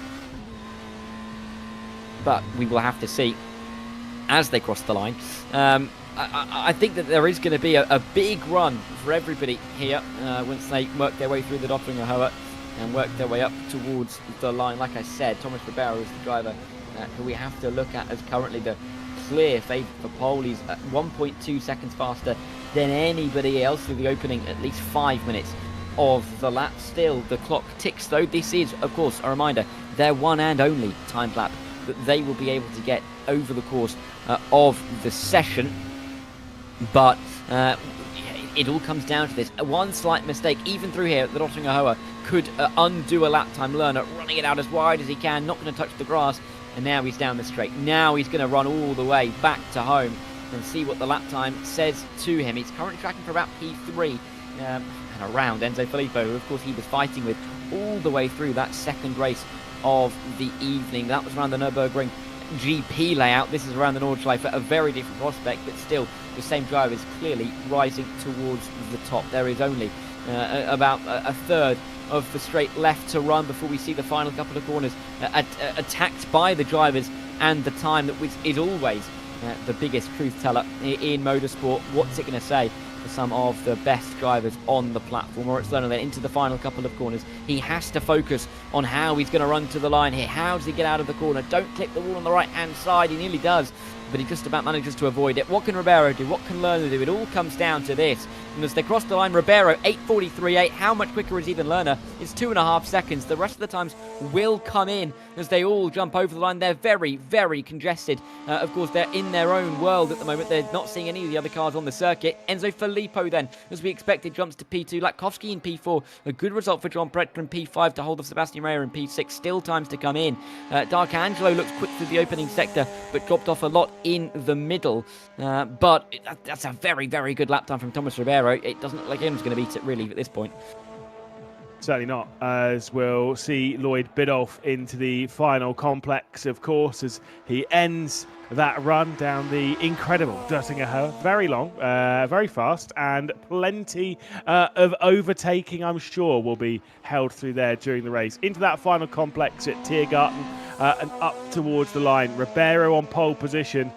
Lloyd Biddulph trying to cap off what has been a pretty relatively poor evening. Christian Orban, also there as well. We've got a purple first sector from D'Arcangelo. Apologies for my absence in this qualifying session. It's been pretty close for the mid part. Yeah, it's difficult to judge, isn't it, when you've only got a couple of timing references over the course of a lap that is 8 minutes and 43 seconds long. But you could tell that Ribeiro had that advantage and has carried that through to the end of the session. Chari goes to the top 11 and he's a couple of places ahead of Orban, but he still found a countryman in Ben Farker. So it is 3 in a row across this evening from Tomas Ribeiro, who looks incredibly strong once again. That will be a 7th consecutive pole position as well across the season. So incredible scenes there from Tomas Ribeiro. Enzo Filippo, Moritz Lerner up there as well, who's second of the points coming into this race as well. Cody Latkovsky and Dika Milana, John Petra. Then, of course, Rhea. Then Biddulph, Haase, and Farkas as well in 10th. So Ribeiro has basically all of it to lose here. Moritz Lerner has everything to win, and same with Filippo, to be fair. They're both up there. It has to be full send. Yeah, there's no other way about it, realistically. I think we're going to be seeing a lot of drivers keen in the early couple of corners to make a move, and probably keen in the opening Nurburgring GP loop to make sure they can get a position or two, because they may feel that is going to be their last chance, at least for a few minutes, to get anything done. And the sooner you can get these moves completed, I think the sooner that these drivers can settle into a bit more of a rhythm, which is exactly what you need at a circuit like this. And despite the fact it's going to be a 5-lap race, it's going to be a 45-minute race when you realise it's a 9-minute lap. So these drivers have to be wary, but they're going to have to be keen on the opening couple of corners. Yeah, effectively speaking, over the 2 races that we've had so far this evening, and now this one, we're about halfway through the night when it comes to the on-track action. And Tomás Ribeiro has been taking a clean sheet thus far. It's 2 victories from 2 very important races. Can he make it 3 from 3? As we begin the race down into that first corner, where is everyone going to end up on the race down into turn 1? It is still a good start from Tomás Ribeiro, and a perfect one indeed, as it's Moritz Lerner looking to the outside of Enzo Filippo, but can he send it in? They head down into the opening corner of the circuit, then into turn 2, which is, again, pretty terrible, but that's fine. Moritz Lerner is working his way past and up into second position with not a terrible move. It's absolutely fantastic on Enzo Filippo. Yeah, and they'll come in towards turn 5 and 6. Well, I said turn 5 and 6, turn 3 on this layout. For the first time, Lerner just about going to be able to hold off Filippo, who's looking for the up and under. He may have a run towards Dunlop, but he's going to have to try and find a way through. Is anybody going to be able to stay close to Ribeiro on the Nordschleife? We're going to have to wait and see, but he is away and clear, and in the best position possible to try and take home this championship. In behind, 2 by 2 by 3, right at the rear of the field, as they work their way into Dunlop for the first time. Are they all going to make it through cleanly? It's a little bit of door banging, but it looks like everybody's escaped the gravel, and they will continue on. Nats had a bit of a difficult opening couple of corners. He's right at the back of the field and already disconnected from the train.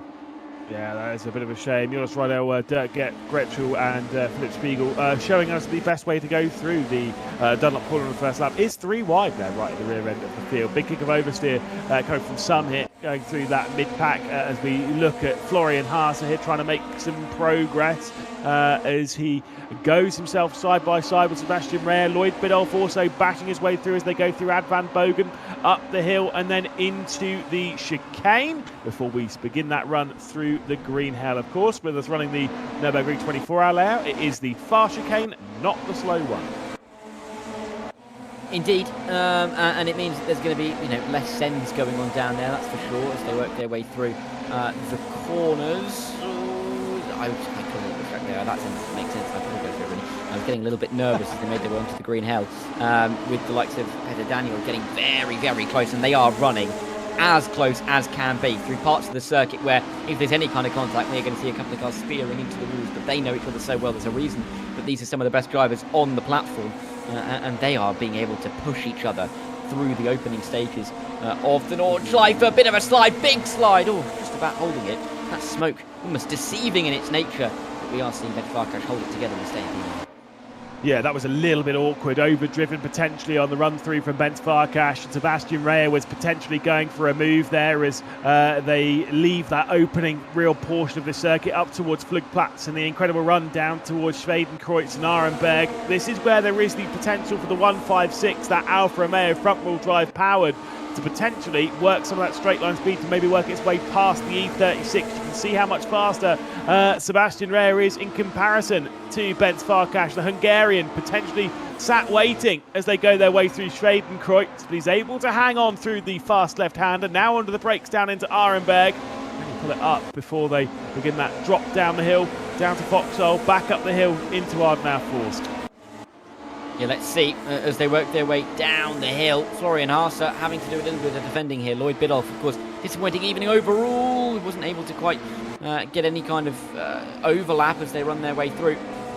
Haase is just about going to find his way through. Just up in front, I think there was Pascal Jean-Prêtre going a little bit wide, but he's not disconnecting himself from the train at all at this point. Ribeiro has been able to run away too far, but he's got that full second ahead of Filippo, who is holding off Lerner for the time being, and then of course similar gap behind Tilatkovsky holding off Rama Maulana. So not big gaps yet. They're staying very close towards the top of the order, And these big points are very much up for grabs. But look at Tomas Ribeiro. Once again, the gap is growing. 1.4 seconds. And where you could say the ebbs and flows potentially of some cars versus others around this fantastic circuit, well, the car directly behind Ribeiro is Filippo, who also is in a BMW. It's Moritz Lerner who's in the alternate vehicle in that top 5. It's all E36s, first, second, fourth and fifth.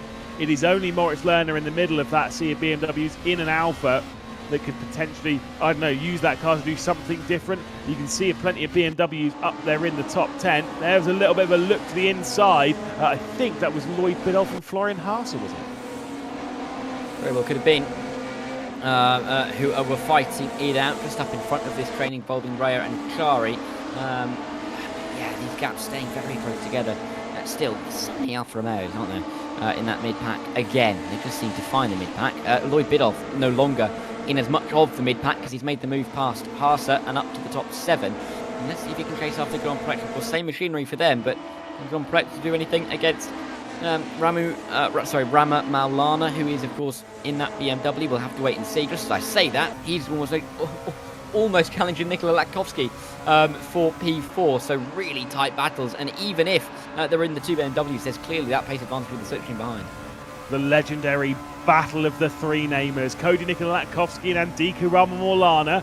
Let's see what they can do in the fight for 4th position. The Macedonian keeps the Indonesian at bay, going into Bravery Corner. The Muk Curva, absolutely fantastic, as we then launch our way through the right hand and then deep onto the brakes before the slight rise up towards the carousel, approaching the highest point on this circuit, of course, that being at Hoa Act. Such a tricky little corner here, going into the carousel. It's one of those ones that, when you see all the good drivers do it, it looks pretty easy, doesn't it? And then you realise, well, actually, it is quite difficult to get a car down into that little lane and keep it down there. Yeah, it is, and not something I could do very well.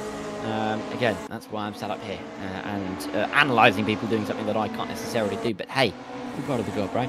And Dika looking to try and find that move through. And there are a couple of drivers who you feel like have that extra lick of pace at the moment. But they're not really being able to use it, and that is just the nature of the circuit. That's why qualifying was always going to be so important around here. But nothing yet that the Indonesian can do. Maybe a little wide, dipping a couple of tyres into the gravel. It's Cody Nikola Latkovsky, but he's keeping it all together. He is losing time to Moritz Lerner, who in turn is losing time to Enzo Filippo, who is going faster than anybody in that middle sector over the course of this opening lap. But Maulana is the driver in the top 5 who looks most likely to start to get a bit of a move on soon. I mean, to be fair, Enzo Filippo has closed this gap down a little bit for this race. I don't know if you've noticed this on the time sheet. It was 1.3 seconds, and as we come through Flansgarden and the likes to this tricky technical final part of the Green Hell, the gap has gone down to under a second here. Maybe, just maybe, there is a chance that some mathematics here are required, which, I don't know about you, you're pretty smart. Not my strong suit. A spreadsheet does all the work for me, generally. I could do some maths on the spot if you need me to. Well, yeah, if you... I mean, don't make it too difficult, but if you need me to, then I guess I could happily oblige. Moritz Lerner with a problem. Moritz Lerner here with a big problem. He's dropped back down to 4th position. Sorry to cut across you. Cody Nikola Latkovsky has found his way through, but Moritz Lerner, who wasn't too far away off the rear end of Enzo Filippo, now finds himself in a very large danger zone. He does, and in a train of cars that he doesn't really want to be a part of. Is he going to get the drive? Of course he's going to get that drive. The Alfa Romeo looks really, really good in a straight line. Latkovsky is a distant memory already, and he's got to get back in the slipstream quick, and you can see in the rearview mirror, because here comes Rama Maulana inside line, maybe into the Tiergarten, but now the slipstream effect is going to favour Cody Nikola Latkovsky. He's going to come back at Moritz Lerner at such a long straight that you get this ebbing and flowing of the slipstream advantage, but he's just going to decide to bump drive. Meanwhile, at the front of the field, there's a change for the lead as they make their way into the Tiergarten. For the first time in quite a long time here in the RaceRoom Super Touring Championship, I'm pretty sure for First time since RaceRoom, since Arvus Race 2, that we have a different leader that isn't Tomas Ribeiro. That's how dominant he's been in the recent past in this championship. But Enzo Filippo is giving her a run for his money across the line to take over the race lead. Can he hold it down into the opening sector? He's got the inside line of that black and gold BMW. It's the opening couple of sectors that seems that Tomas Ribeiro is the fastest in, so Ribeiro will be determined to remain at the front of the field. He does retake over the race lead, but can the up and under go the way of the Frenchman? Yeah, let's see. He's trying to retake that lead. He's already been there once. He can't quite get there for a second time just yet, but he is looking stronger. Oh, than Tomas Ribeiro on the opening lap here, and a bit wide from the Portuguese driver. He knows he can't afford too many mistakes. Filippo's a little bit further back in the points, but I think he'd rather have a win over the course of the 3 races tonight. Make sure that there's absolutely no doubt about it at all. Outside line into Dunlop for Enzo Filippo. If he can hook it around the outside, that'd be a glorious move, but it's not going to work out there. And up and under, maybe through towards the Schumacher S. It's just not working out just yet. Ribeiro is hanging the rear end of that car out quite a lot around here. I'm starting to think here, Darragh, that he is feeling the pressure. Is the Portuguese driver, the championship leader, the firm favourite, who again is continuing to run strong, yes, but I'm not sure on points if second to Filippo would be good. You'd think so, but with such a large points pool comparatively from race 1 and 2 to race 3 here, I think Ribeiro would still be with second position would still be enough, but he's really feeling that pressure. He is. I mean, because Enzo Filippo finished second and third in these opening 2 races. You may have to correct me on that, but regardless, if you finish, he definitely didn't finish second in second, which means that I think even P3 could be enough for Tomas Ribeiro to take this title. The points deficit of finishing second and third from the opening couple of races would be a 10-point deficit, and the difference between first and third in this point system for this third race is 10 points. So P2 definitely going to be enough. He holds at least a double-digit advantage over anybody at the moment, and so the 6 points deficit between first and second in this race isn't enough to scare him into making sure that this battle is be all and end all. He's got 4 seconds back to Moritz Lerner, who doesn't look particularly confident at the moment. Made that mistake before and is really under pressure. You can just see underneath Enzo Filippo there on the right hand side of your screen that Rami Maulana is getting quite interested in looking for P3. So I don't think we have to be too worried about Ribeiro at the moment, and if he loses P1, I think he can trust him as well, really. Third and fourth for Enzo Filippo across the evening thus far. Moritz Lerner has had a second, and third, of course, the other one that's joined him on the podium has been Florian Hansa in the previous race. That is as they come into this, so yes, second will be good enough. Here comes a little look to the inside, and Dicaramo Molana firing one through as he can try and make the move as the battling continues for the race lead. But that battling as well for third is starting to reach boiling point as they go through Arenberg. Yeah, and is there a chance now of Filippo not going to be able to get this one done? But then further behind, we've got Lerner, and then Rami Maulana, then Nat Latkovsky, then John Prech, then Haase, then Bidolf, in such a tightly packed train. There's nothing for the lead, hanging on to the car, though, as they work their way through towards the back end of the circuit. There's going to be a couple of chances coming up for Enzo Filippo now as they run their way down the hill, but is any of them going to work off for him? Lerner has to defend himself. Look at this train behind him. It's huge at the moment. Yeah, it really is building, and it is indeed growing, with Florian Haase dragging Lloyd Bidolf and Sebastian Rare also into the fight. We look backwards from Moritz Lerner in the fight for third position. Also did have a couple of looks from Enzo Filippo on Tomas Ribeiro, dropping down the hill into Callan-Hard, where they go into this right-hander, where the circuit, I always feel around this part of the circuit, it really does narrow. You go through the left and right on the exit of Callan-Hard here, and then into the iconic miss, hit, miss, named because you missed the first apex, you hit the second one, and you missed the third before we get onto the brakes, drop it down to the right-hander, and then left at Versiphon. No overtake real attempts around here. It's far too tight, far too narrow, far too difficult. But Andika Raul Molana is certainly looking. Yeah, he's more than looking, isn't he? He is really pushing his way into a position where he could be up into the top 3, and what a points advantage that'll be for him. I think he's definitely looking for it. It's not been the easiest evening for him, to say the least. Difficult in the opening race It's not been better since, has it? Thomas Ribeiro has had it all his own way up to this point, but Enzo Filippo just trying to put a stop to that as they work their way now down further towards the Malt curve, and then we'll work their way down in towards the carousel, and just a couple of corners after that as well. So Filippo looking like he's gaining again down the straight, that slipstream effect helping him, but he's losing just that extra tenth or two in the corner. It means he can't make the move before we get to a braking zone. Yeah, indeed. But it's not about making the move now. We still have plenty of time left to go in this race. We're not even 2 laps down. We're not even halfway through this final race of the evening. Florian Haase, who some legendary drivers in the world of sim racing have been able to keep at bay for a podium finish in the 2018 RaceRoom 3-hour endurance race here in person. Might have been me, something like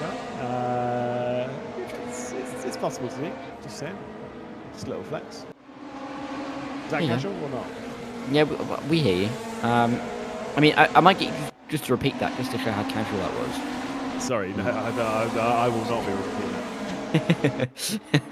that. I won't be repeating it because my teammates had the pace to win the race. I came along and spun out of the race lead. I do apologise to Jack Keithley and Richard Schaefer, who I cost race victory, but I did still keep the podium, so at least there was that.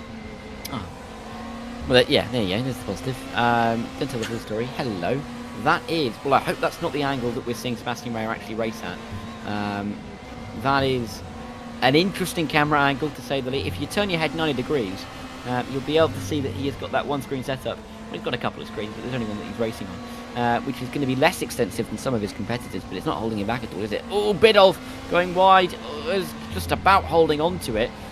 I mean, none of the rear ends fill me with confidence, really. They just look like they're running around, and it's almost a false front, isn't it? Because they are fine, but they look absolutely horrific to control. Yeah, certainly not through that corner there. Of course, YouTube corner, Brunchen, one which we've all seen many a clip of. Silly BMW drivers trying to power slide through it and absolutely binning it. Thankfully, there's no silly BMW drivers in the field because everyone is very well controlled. There was a switch there between Sebastian Ray and Lloyd Biddulph, who either had a slowdown penalty and bailed out of it, or thought, actually, do you know what, I'm definitely going to crash. I'm trying to do all this around you lot, so I'm going to get out of here anyway. And he took a hop, skip and a jump and got out of there. And Di Caroline isn't hop, skipping or jumping anywhere to get away from this fight as they were going through the Stefan Beloff S. Now they're heading through the left-hander up towards the Klein's carousel, of course the smaller of the carousels, and then through Galgenkopf and out onto the famous Duttinger Hoa. Yep, well, we're going to likely see, well, on the exit of the Duttinger Hoa, a lot of the moves being made, if there are any to be made. Filippo's nowhere near as close to Ribeiro as he was last time by, but he gained to the lead from about 1.2 seconds back, so don't rule anything out from here. Raman Maulana is going to feel pretty good about making a move past Moritz Lerner here, because he's got an entire straight to make it. Is he just going to bump draft for the time being and then pull out? We'll have to wait and see. He's got a Cody Nikola Latkovsky that's going to be gaining in the rearview mirror, and he's gained enough to feel like he's going to be safe to make the move. Is he going to be able to, though? Oh, the BMW straight line speed, maybe not quite as good as that of the Alfa Romeo, and they are now basically just having a bit of a drafting battle, or not a drafting battle, a drag race up towards the final couple of corners, in towards the Tiergarten they go, and in all of that, Raman Maulana look all, well, you know, for all the world he was going to get to the top three, he's dropped back behind Cody Nikola Latkovsky now. It's a bit weird from Andika Maulana as we finish the second lap of racing here. Basically, slipstreamed up to the rear end of Moritz Lerner, then almost seemed to hesitate slightly and then went for the move. Now, the problem with that is you're kind of matching speed and then you're pulling out. It doesn't really work. You need to have the momentum on your side to actually pull out and then use a slipstream. I'm not describing this for the drivers there. I'm pretty sure they're all well aware of that. Yeah, you need the momentum change. And it wasn't there. Like, as soon as he pulled out a slipstream, I was like, that's just not going to work. You might as well sit there, bump draft a little bit, and at least gain some time. Yeah. I mean, in the end, the strategy clearly didn't work. He's not going to do that again if he's afforded the opportunity, because, yeah, again, he was just almost trying to work out in his head how, you know, what's the best way for me to get this move done. And all of a sudden, there's, you know, Cody just to pop up and spoil the party somewhat, and he's now going to be the driver to try and make the decision. Loads of smoke coming off the rear end as it suggests that he was trying to almost drift that around the Dunlop curve, but he's not lost any time through it. We're still right behind Moritz Lerner. Roman Maulana still pushing him through the corners as well.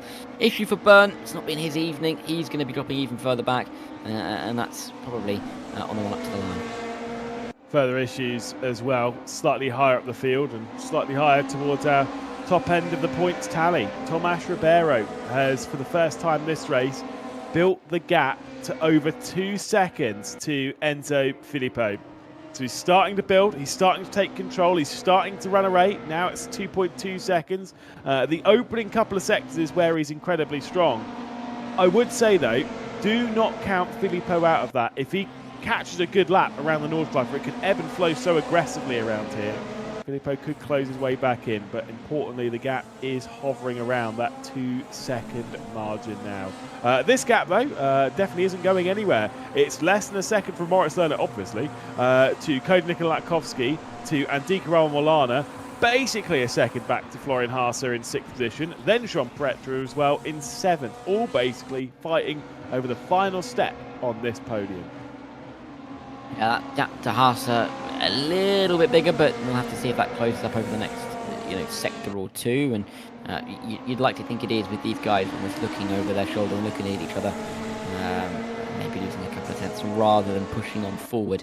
Enzo Filippo, in many parts of the circuit, now will have disappeared from view, especially when you've got Brian crests like that up towards as we work our way into the next part of the circuit. Cody Nikolatkovsky is the one, I think, closest to making the move, of course, by the fact that he's pushing Lerner through the corners. But, I mean, where are you going to make it in the next couple of minutes? Because, all of these overtaking spots are treacherous, to say the least. Is it bad that as soon as they came over the crest, I knew that you were looking at a track map thinking about whereabouts in this circuit we are, and realised that this circuit is big. It's hard. Track maps on here are almost completely useless because you have to remember it's brutal.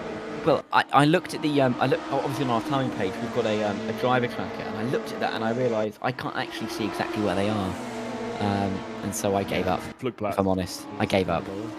Thank you. I'll write that one down for us. No, well, I was going to save you, but I wasn't sure. That's all right. It's all right. I was a victim of my own doing there, wasn't I, really?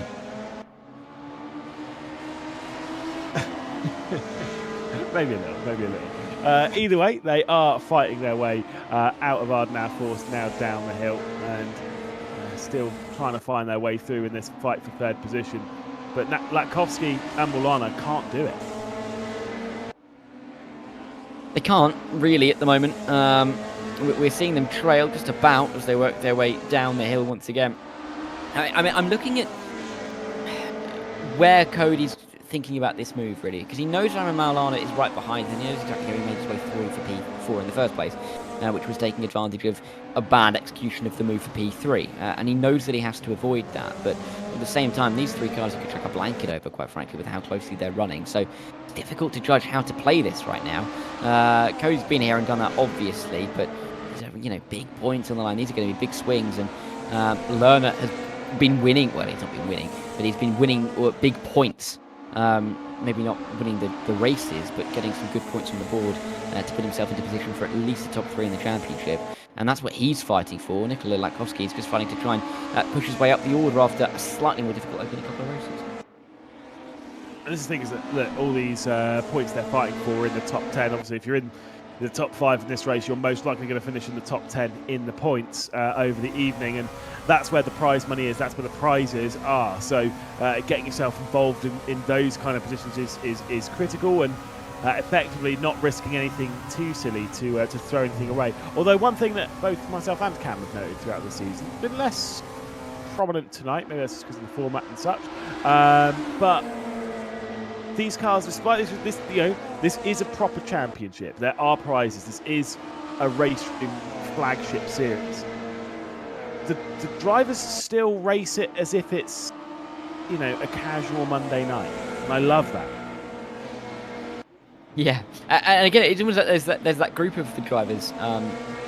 We always see, we've seen it, in past RaceRoom ranked events, in this RSTC as well, and in some of the the flagship events that we've seen, the special events that we've seen, such as the Nurburgring 2.4 hours over the years. And they just know each other so well because they have been right at the top and they have been the marker for so long, and it's almost like a get together again for these guys at times, which is nice for them. It's a little bit more frantic when you're joining the party. You're almost trying to get your nose into the door and fighting over some of these big prizes, which really are fantastic to be able to win. But for some of these guys, there's been so many accolades that they've been able to achieve over the course of the over the course of their history on RaceRoom. That this is just another little series for them, which is funny to say, isn't it? Really. Certainly so. Broadcast PC there, coming to you courtesy of my internet connection, apparently there. Apologies for some of the connection issues that I've been having this evening, but sometimes that happens. It is just what it is. Bit of smoke being kicked up there as Patrick Chari's right on the rear end of Steph Kramer's. This is back up to second position here. What has happened? We have had a couple of drivers then leave this. What's happened to Enzo Filippo? I'm not entirely sure. I'm updating my time page has disappeared. So Enzo Filippo may. Well, there he is. He's driving away into the core of the planet of the air. Here he goes. That was conclusive, wasn't it? Science, ladies and gentlemen. But I mean, it's devastating for him because, I mean, he was nailed on for at least second in the championship. I mean, maybe third, depending on Lerner and what he could have done. But yeah, devastating for him. It just now means that it's easier for Lerner to pick up that P2 in the championship, and maybe even better, with the winner's bonus in terms of the points. The further up the order you get, the more difference there is between the amount of points you can garner from that position. It all means that Lerner, Nikolai Latkovsky, Haase, they're going to be further up the order by the end of the day. Certainly so. As we can have a little bit of confirmation, by the way, that Enzo Filippo, his game crashed, unfortunately. That is very sad to hear, especially considering running in such a good position and giving Ribeiro a good run for their money. As we look at Cody Nikolai Latkovsky, now onto the rear end of Moritz Lerner. Second place is up for grabs for the Macedonian, but rather wisely is sitting behind Moritz Lerner. Did notice a little bit earlier on this, I think it was on the first lap, there was a couple of flashes of the lights from Nikolai Latkovsky, and that is, a signal to drivers. It either means get out of my way or I'm going to sit here behind you, and it's kind of just taken on contextual clues as to what the actual dealio is with that one. On that occasion, it was actually very clear that he was just there to sit behind Moritz Lerner, maybe push a little bit, and I think the same things happen here. That will not happen in a couple of laps' time when it comes to the final run down into Tiergarten. Yeah, indeed, and you'll want to have that little bit more protection on that final run, because no one's going to leave anything on the table, are they, really? Move behind Haase, Ramo Maulana. They're fighting over 4th and 5th at the moment. Again, big positions to be battling over. They are there. I promise you they're there. And Haase is ahead of Ramo Maulana. There they are. They've appeared. Was that Harry Potter there as they ran their way through turn 3. But Ramo Maulana is going to have to find a way through on Haase if he wants the top 4. Can Haase catch the next 2? That could be key for him. That's a bit of Harry Potter, a bit of wizardry to pop them back into life. As unfortunately Steph Kramer's a bit of a problem further down the order, causing the yellow flag in sector 3. So coming down probably then into Tiergarten, having a bit of a problem. I can tell you from my personal experience. Oh, it's actually not. It was into the Klein's Carousel. Never mind. I was going to say, I've had some whopping crashes down into Tiergarten, but I've also had some around that part of the circuit as well. At least I think that's where it was. Yeah, such a big hit you can't even remember, and you weren't even in the car. It was because it's him. So, yeah, I mean, yeah, it's easy to get lost at the Nordschleife if you've not been here too much. But I guess, I mean, have you ever been? I've not. I mean, not in person. I've been twice. Luckily enough. Not that many times. Yeah, a whopping 2 times. Or was it 3?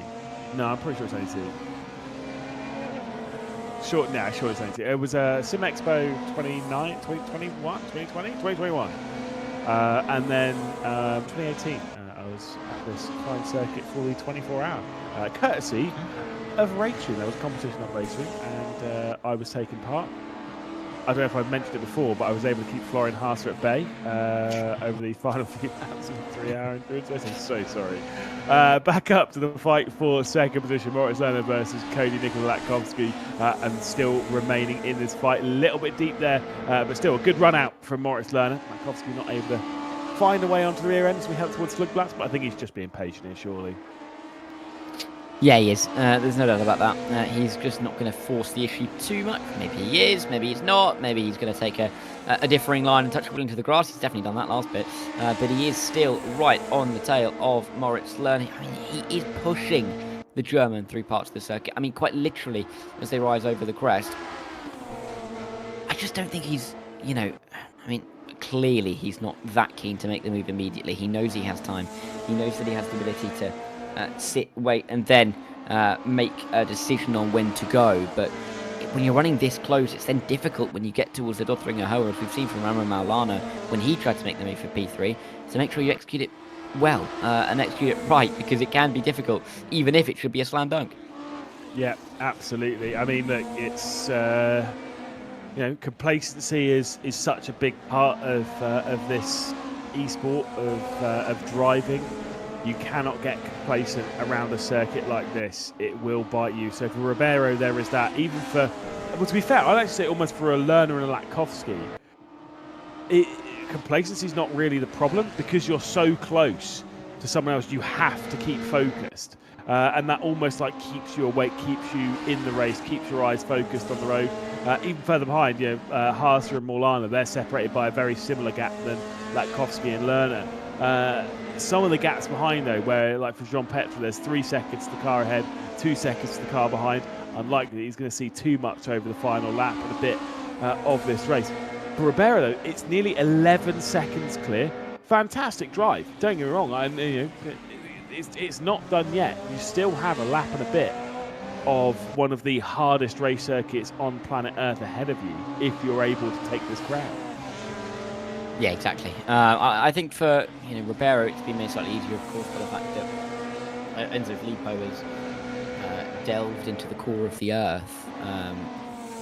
But it still means that, if anything, he's got a 12-second gap. He surely can't lose it from here, and maybe, a couple of seats out may creep in, and maybe if you back off too much and you change your lines and you just make sure you're safe through some of these corners, that can also create a mistake when you're not necessarily expecting it, because you're not driving it in the same way. You overthink how you're going to get the car to the end. But we'll have to see if Ribeiro is going to be able to get there. I think he'd be a very brave person to bet against Thomas Ribeiro at this point. Oh, as you see, Ramo Maulana inside line on Florian Haase. He's just about kept it on the tarmac, a couple of dips into the grass, but he's back into the top 4, maybe for a charge back towards Moritz Lerner. He nearly got through on him, of course, a couple of laps ago. Dropped back a touch, but now Florian Haase is looking at the back of Ramo Maulana, as I'm sure he was with Lewis McGlade, if you ask him what happened 6 years ago. Indeed. Oh God, don't say 6. Don't say 6 years. Oh my God, it was 7 years ago. Yeah. Clearly, Haas has got better since then. Or I've gotten worse. Take your pick.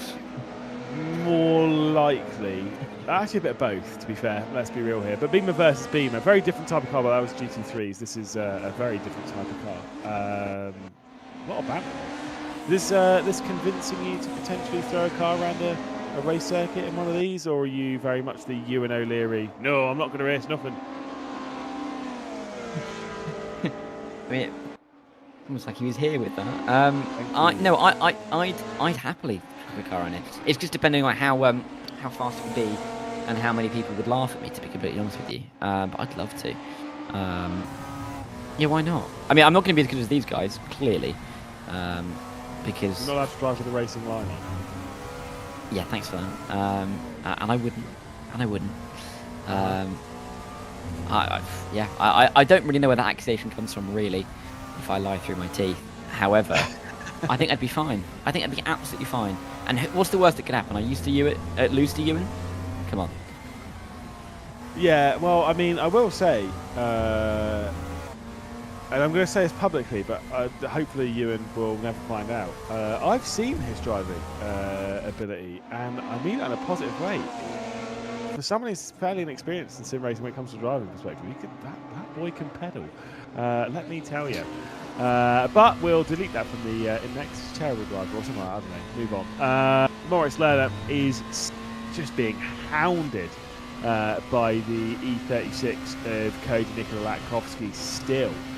As much as Latkovsky is sat there thinking, no, I'll bump draft you on the Dutton-Hoa, no problem. Yeah, everywhere else he's right on the rear end. Although, has Moritz Lerner just... Where's Moritz Lerner gone? He's behind. When did that... What? Did I look away for 2 seconds? I looked away for 2 seconds. Well... Was that maybe a screen freeze? Possibly? I don't... Yeah, I think so. No, he did. He just went... No, Moritz Lerner just got out of the way. But it's just... It's where you see this this tactical direction from Captain Coffey. Really caught me off. He literally went for the camera cut as the overtake was happening. And unfortunately, again, small brain commentator cannot handle. Well, I mean, he's going to get the position back, isn't he? I mean, it's worked out for him in the end. I'm just watching it back now, and he just does let him pass. Yeah, in a way where you never actually see the move happen. So yeah, we're not that crazy. Yeah, we barely saw it. Thanks, Chris, for giving us the best angle. I mean, we shouldn't really complain, should we? He's fantastic, but that was slightly confusing. It doesn't really matter in the end, though, because Lerner's got back through, and we are as we were. There's 1 lap to go. The white flag is flying, but it's going to be the longest lap well, one of the longest laps of their lives. It's going to be about 9 minutes long for Moritz Lerner and Cody Nikola Latkovsky. They are 12 seconds behind, or 11 seconds behind Thomas Ribeiro, and Latkovsky, I don't think is going to be able to get back through here, but how does Lerner play it this time? By the same way? Because I think that's been tried and tested, and Latkovsky's going to be wary of it. No, mum, just 1 more lap before bed, Thomas Ribeiro says, as he continues to lap the Nordschleife. That is the final lap. And like you say, the last one of the season. And you can't say much more about Ribeiro this season. He's been absolutely incredible. The fact that this could make it, if he's able to reach the checkered flag in 8 or so minutes' time, with a 7th consecutive victory and 11 from 15, is kind of a joke, especially when this season started. Was not the strongest driver. That was Bence Farkas. Don't get me wrong, Ribeiro was incredible, and he did win the final race of the opening night. But Farkas was the driver we were all looking at as being the man to beat. But as everyone's got used to these cars, Farkas maybe has dropped off a little bit, and Thomas Ribeiro, rising to the fore, has proved himself as a very, very capable peddler. Yeah, I think Farkas was, could you call him the benchmark for everybody coming into this season? I like it. I like it. That's terrible. I love it. We always like a terrible pun. We've not got Gazpromish, of course, to keep us entertained. So we've got to find other outlets. But yeah, Thomas Ribeiro really has set himself apart from the very, very best on RaceRoom. Not just tonight, but of course over the course of the season as well. I mean, to put in this performance, to get 3 poles and at least 2 wins, we'll hold back on this one for a minute. Don't want to jinx him, don't want to get in trouble. But it's just been imperious, absolutely dominance from him over the course of realistically the last few weeks. But coming in tonight, you've got to get it done. You can build up any advantage, build any amount of wins. You could have won every race up to this point, have a 200-point lead in the championship, and it wouldn't have mattered if you couldn't perform tonight. And he has just, he's set up further than what he had before, if that's even possible. Well, Darragh is making attempted jokes at Bence Farkas's on his shoulders. He's been able to work his way through on Pascal Champetre, so up to 6th position goes Farkas. As we go a little further down the order and see some of the battles heading out and onto the green help for the final time. Dirk Natz in the S40, you've got the 156 of DL Cangelo, and we have the legendary Opel Vectra of Florian Walter. Let's see if there's going to be a move here, though, further up the order, as Moritz Lerner, he's not sidestepping this time on Latkovsky. He's not at all. Latkovski's going to get close as they run their way now out again down the hill. Is there any chance for Latkovski? Of course there is. But is he going to go for it? That really is the main question of the day. Does he try and get himself in front now and then he's in the position to play the games later on? Let's see. Maybe he just wants to stay here and almost wait to make Moritz Lerner make the decision, because you don't really want to have to in these scenarios, because you're always going to feel like whichever decision you make, you may live to regret. So Latkovski is just leaving that one to Lerner and leaving that one in his basket as they work their way around this final lap. But with every passing corner that Latkovski stays this close, that decision becomes closer and closer and closer. And then I think, the seed of doubt starts to play in your mind about how you're going to play it. But for Moritz Lerner, why not copy and paste the previous lap? Let him through, going up through, around the Stefan Belafest, maybe later in the lap, so that you know that you're going to sit on the rear end of Latkovski. Once you come out of Galgenkopf and onto the Dirtinger Hohe, you're just going to find your way back through using the slipstream again. Why wouldn't you do it that way if you had the option? The problem is Latkovski is going to be thinking about very similar things here in that fight per second of maybe I don't let him try and let me through before that point on the circuit. Maybe I just wait in the slipstream as well. But the problem is the more he waits, the more that Florian Haas is closing in, the more that he might not even find himself on the podium. Yeah, it's all the games you have to play whilst driving one of the most difficult circuits in the world with a lot of money and some prizes on the line as well. It's not the easiest scenario. That kind of turns it from just your every week Saturday league into a really big championship, which is what makes this so unique and special on RaceRoom. Let's see, Latkovski again assaulting Lerner through the corners. You can see more of the back of the Alfa Romeo than he can of the circuit, quite frankly. Lerner is not pushing. He's lost 4 seconds on this lap to Thomas Ribeiro, and they'd only been lapping about 2 or 3 seconds a lap off the pace previously, so he has dropped right off the pace. If anything, it's backing up Cody, making him maybe try and make the decision, but it's just the games that they're playing. Haase would love Lerner to back off a little bit more, because it gives him a chance at a possible podium in this third and final race, but that crunch time is fast approaching. I mean, Lerner, Haase, ex-teammates as well when Lerner was a part of Dura Esports, so yeah, there is also that to throw into the mix. Maybe they're on a little call together, having a little chat, maybe strategizing this themselves, I don't know. But right now for Lerner, I think, like I say, the pace drop-off is more likely at him kind of trying to be like, oh, go for a move. Just work your way through now, and I'll sit behind you over this part of the lap. We'll see how fast he goes through the carousel and then up towards her. And of course, this is the thing, by these guys lifting off slightly, they are lifting off slightly. It is still incredibly fast. It is still far faster than myself or Dara will ever be able to go around the green hell, and still fast enough to keep the gap to Florian Haase. So definitely no slouch as we head up to Hohe Acht for the final time, and the downhill run begins. Yep, all the way to the checkered flag for the final checkered flag of the season. Something has happened to Florian Haase. He has lost a couple of seconds off the back of these two, which means it's going to be a bit safer as they run their way through the closing stages. In fact, Florian Haase continues to drop off the pace, and maybe towards Rami Maulana, so that may be something we have to keep an eye on as we run in the final couple of minutes. Just these fast, combinations of corners to go, then to the Dottringer Hohe, then towards the Tiergarten, and then it's just going to be a procession to the checkered flag for Thomas Ribeiro at this stage. Latkovski, he's only got a couple of corners to go before it's go time for him. He's going to stay right behind Lerner, not going to allow him to back off in the same way he did last time by. And let's see how it's played. One chance to get it right, one chance that could go either way here, and I don't really know which way. I don't think we can call it either way, to be honest, at this stage.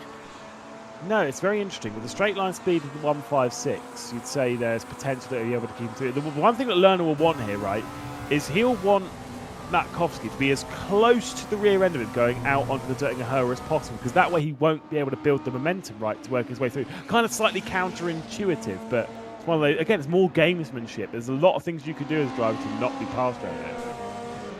Yeah, there is, and that's what makes this such a unique and special circuit, because a lot of the racing is done mentally and, almost as a game of chess, rather than just, sending it up the inside here, sending it up the inside there, and making it work somehow. You've really got to formulate some of these moves And that's what makes it such a unique and special place. Through the Dottering Ahoa they've gone, though, and this is the chance now. Lakowski's not even in the slipstream yet. He's already alongside, and this could be the move. They're such a long way behind Thomas Ribeiro, they don't have to worry about him, but I don't know why Cody's playing it like this, to be quite honest with you. He's not even alongside yet. Yeah, indeed. Well, he's then going to drop back into the slipstream, but either way, we've got to give the champion his moment. Into Tiergarten, it has been a perfect season as the fight continues for second. Tomas Ribeiro has come into the season finale and has put on an absolute masterclass as he comes through the final corner. Tomas Ribeiro is going to be the RaceRoom Super Touring champion as he takes 7 wins in a row, 11 from 15. He crosses the line to win. The fight for second, though, is on as Latkowski and Lerner go into battle through the final complex of corners. They're side by side up towards the line. It is going to be a drag race between the Alpha 156 of Lerner and the BMW of Latkowski across the line. It's just about the power of the Alpha that keeps the Macedonian at bay. Moritz Lerner into second position ahead of Latkowski. Superb drive and a superb battle. But once again, Dara, we have to give the plaudits to Tomas Ribeiro, who has been impeccable this evening and this season. Yeah, coming into tonight, of course, all of that confidence that he could ride off of, with the wins that he'd built up over the course of the season. But to come into tonight knowing that everyone was on a level playing field, 0 points to begin with, to put in 3 pole positions, 3 race wins. He led every single race from start to finish, except for about, 20 seconds when Enzo Filippo got through in the second lap here at the Nordschleife on this layout. So he has been in absolute control all evening long. And with this field as well, absolutely incredible for him to be able to dominate in the way that he has. Absolutely incredible. And again, another fastest lap for Tomas Ribeiro. He's running away even in that category as well. Moritz Lerner, it has been a superb run throughout the evening. 3 podiums from 3 races, but not good enough to take on the Portuguese driver who will become our RaceRoom Super Touring champion. Latkowski will be in 3rd position behind Lerner. Then Florian Haas in the 4th position, also put on a couple of good results there. 2nd and 4th, obviously retired from the opening race of the evening. And Dika Ramolana in 5th. Benz Farkash and Bo Dixon 6th and 7th. Jean Pretre and then Lloyd Biddulph. I think we'll walk away maybe slightly disappointed with how this evening has unfolded for a driver who was coming into this as someone we'd expect to be at least in contention for the top 5. Kerbalaya will round out the top 10 with Wan Shilin in 11th position, not able to make a 3rd top 10 of the season. Peter Daniel in 12th position with Christian Orban and Patrick Jari. Guess what? Close in that race as well. Absolutely incredible. Villacravia in 15th position with Dirk Natz in 16th. Di Arcangelo in 17th position with Florian Volter. Strumer and Percy, they're rounding out the top 20. The final page will see Gretschel across the line in 21st and a whole host of retirements. Vladisavljevic, a retirement. Rydell, a retirement. Kramers, Bernd, Ray, of course Stanger. Filippo, unfortunately with that game crash, a retirement. Same, I believe, with Spiegel as well. Big shames for those two. Big shames for all the retirements. And a big shame that the season's over, Dara. We've had an incredible run. Obviously, you've only joined here for the final 3 races of the season. But, I mean, look, in those 3 races, you've seen the dominance of Ribeiro. You can see how good he is, taking another victory and just looking incredible. Yeah, and he has just been, again, all of the superlatives that you can chuck in tonight. It's just incredible. To win in the manner that he has is really impressive, and he was going to deserve the prizes that are coming his way. Such a tight championship as well in behind. So many drivers in and around the top 10 over the course of the night means that it has been a really, exciting and unpredictable evening's worth of racing. Obviously, one thing to say on all of that, it is all provisional. Of course, we do have stewards in this championship. They do need to, obviously dot the I's, cross the T's, and make sure that everything is raring and ready to go when it comes to that. The only reason that, we'll call it is I just, at least when it comes to the champion, I just don't think that Ribeiro's really done anything major wrong. Obviously, you never really know. But the main reason I say I don't think he's done anything wrong, he wasn't near anyone really, except from Enzo Filippo in that 3rd and final race. And it's hard to do anything wrong with other people if you're so clear of everyone else. Of course, there's plenty of other things outside of that, but it's just such an impressive run. Yeah, and again, I mean, if it's taken away from him, we didn't see it, and we saw pretty much all of the action that he was a part of over the course of the evening. He lost that position to Filippo down in towards Tiergarten, and then he gained it back at turn 1, but there was nothing to sniff at, really. I mean, to be able to say that you feel pretty confident because you've not seen anybody on the circuit, for the Scubas to have anything to have against you, is a sign of a good night, right? And to come into this evening off the back of doing it a few times, it can be tricky to get yourself back into that mindset, knowing that nothing is a given. But he's dominated in a way that we could have seen coming, but not realistically, right? It just shows, again, the presence of mind coming into this, the confidence coming into this, the position that was had there by Tomasz Ribeiro. And why hear that necessarily from us, but we do have Cody Nikolakowski, one of the fastest drivers in this championship, who's able to join us so that we can ask a question apiece between us here, Dara, of Cody Nikolakowski.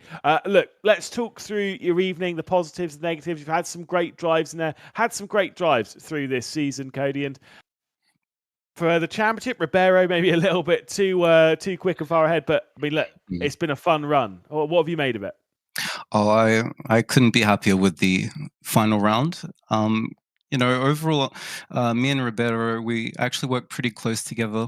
And, I've seen him develop as a driver, just getting better and better, becoming bulletproof, basically, the further along he gets through these rounds. And, to see him take all 3 races, that was amazing. I'm really proud of him. I hope he has a really chill night, celebrates it with the family, because he really deserves this championship.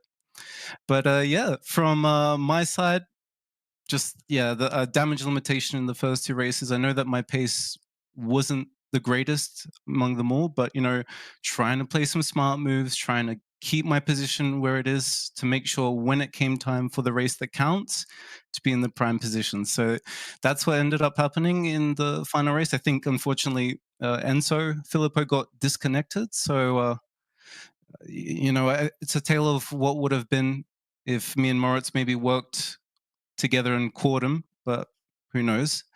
But fighting someone like Moritz Lerner, that's not something you can say that you can do every day. And, we're playing a bit of a game of cat and mouse in that final straight, timing the draft to get side by side. And going into that last corner, this, game of chicken. He really, really did a great job of keeping it clean, holding it on the outside. The Alpha's just that little bit faster in the acceleration, so I couldn't quite get him. But man, that was one of the races to remember for me. I'm really happy about the result. Yeah, it was a fun one to watch. Let me tell you, we were kind of strategizing, like, right, when are you going to do this? When are you going to do that? You flash your lights here to say that you're staying behind. Incredible stuff. Must be so much fun to do these kind of battles around the Nordschleife in these cars as well. That's been obviously the main highlight of the season, being where what we've been racing in. What have you made of these cars through the season? They seem very raceable. I would say that the Super Tourers are, a great addition to RaceRoom. I think it really allows you to get side by side and hold it for many, many corners.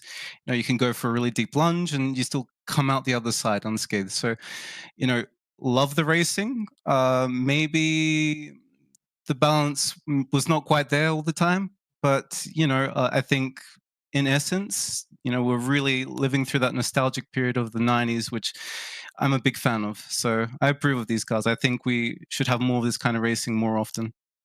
I couldn't agree more. Thank you so much. And again, congratulations for some great racing this evening. Cheers, Lewis. Perfect. Cody Nikolakowski putting on such a great performance there. And we spoke to him about it. Let's talk to the other part of that battle as well, because we do also have Moritz Lerner in here. Obviously, one part of that fight we've already spoken to. It was a great battle. What have you made of that battle? What was a great fight around here at the Nordschleife, and a great run to the line as well? It's been a good fight. I think I already knew in that fight that for both of us, it does. There he goes. Right. Yeah? No? Good. Yeah, no, I think Lewis had a couple of connections to carry on, Morris. So for the both of us, it was pretty much, I think, pretty much over. So just for the fans on the Nordschleife to get the show out for the people. Unfortunately, I didn't really do my homework right with the car choice. Ended up with the Alpha, which I thought was pretty good because it has the top speed over the BMW. So at the Nurburgring especially, it was good. But overall, I think the BMW was a better car. But hats off to Thomas. He did an incredible job. Also within the BMWs, was clearly the fastest. So he did his homework right. But it was just great to be back on RaceRoom for a while now, do some esports there. It was good fun. Yeah, and I mean, all season long, we've seen those nuances between the different cars play out, haven't we? How difficult was it to really pick out, week to week, which cars would be the ones to stick with? Because you've got options now with the update on RaceRoom, right? It was incredibly difficult because throughout the whole season, I don't really have that much experience in the last few years now on RaceRoom. And a lot of other guys who are at the front have like all the experience on RaceRoom, so they pretty much had the knowledge advantage, I would say. So throughout the season, I kind of always was with the wrong car or didn't really find the setup tweaks that I needed to find.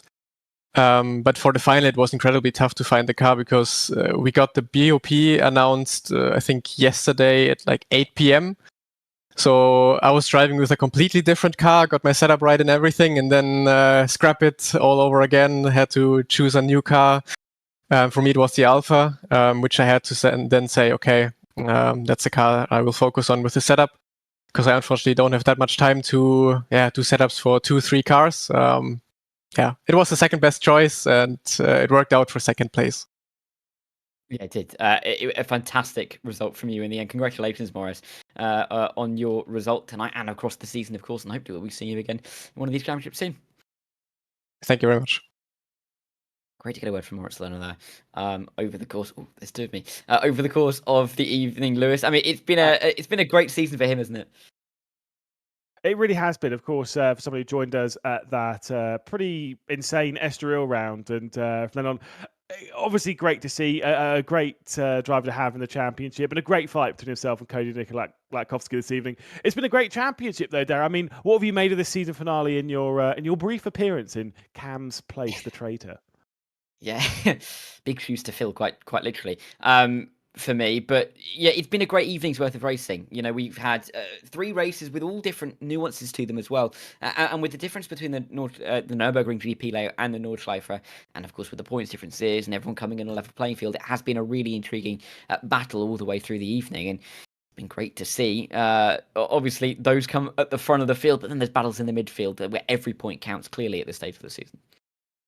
Certainly so. And if you do want more of these kind of championships, of course, for one, you can subscribe here on RaceRoom and give it a bit of a watch for all the other competitions that we have coming up. If you want to go and take part yourself, the best way is obviously to head over to Steam, download the game for free, go buy a couple of packs and get yourselves involved in some of the online racing. Unfortunately, the summer sale is over, but there's always more still to come, including plenty more content left to come in an update which will be coming out on Wednesday. We've got ourselves the new LMDHs. We've got the Lamborghini, of course, with the BMW and with the Porsche, and of course the legendary Renault Laguna, which will be joining us here in the Super Tours. But if you do want to find out more about what's coming in that pack, because it is a lot more than just the content, graphics updates, UI updates, and everything, you can come back to this channel, the RaceRoom channel here on YouTube, on Tuesday for the 7th episode of Grid Talk for the full update as to what's actually happening and where we're heading on the RaceRoom Racing Experience platform. That is the season done, though,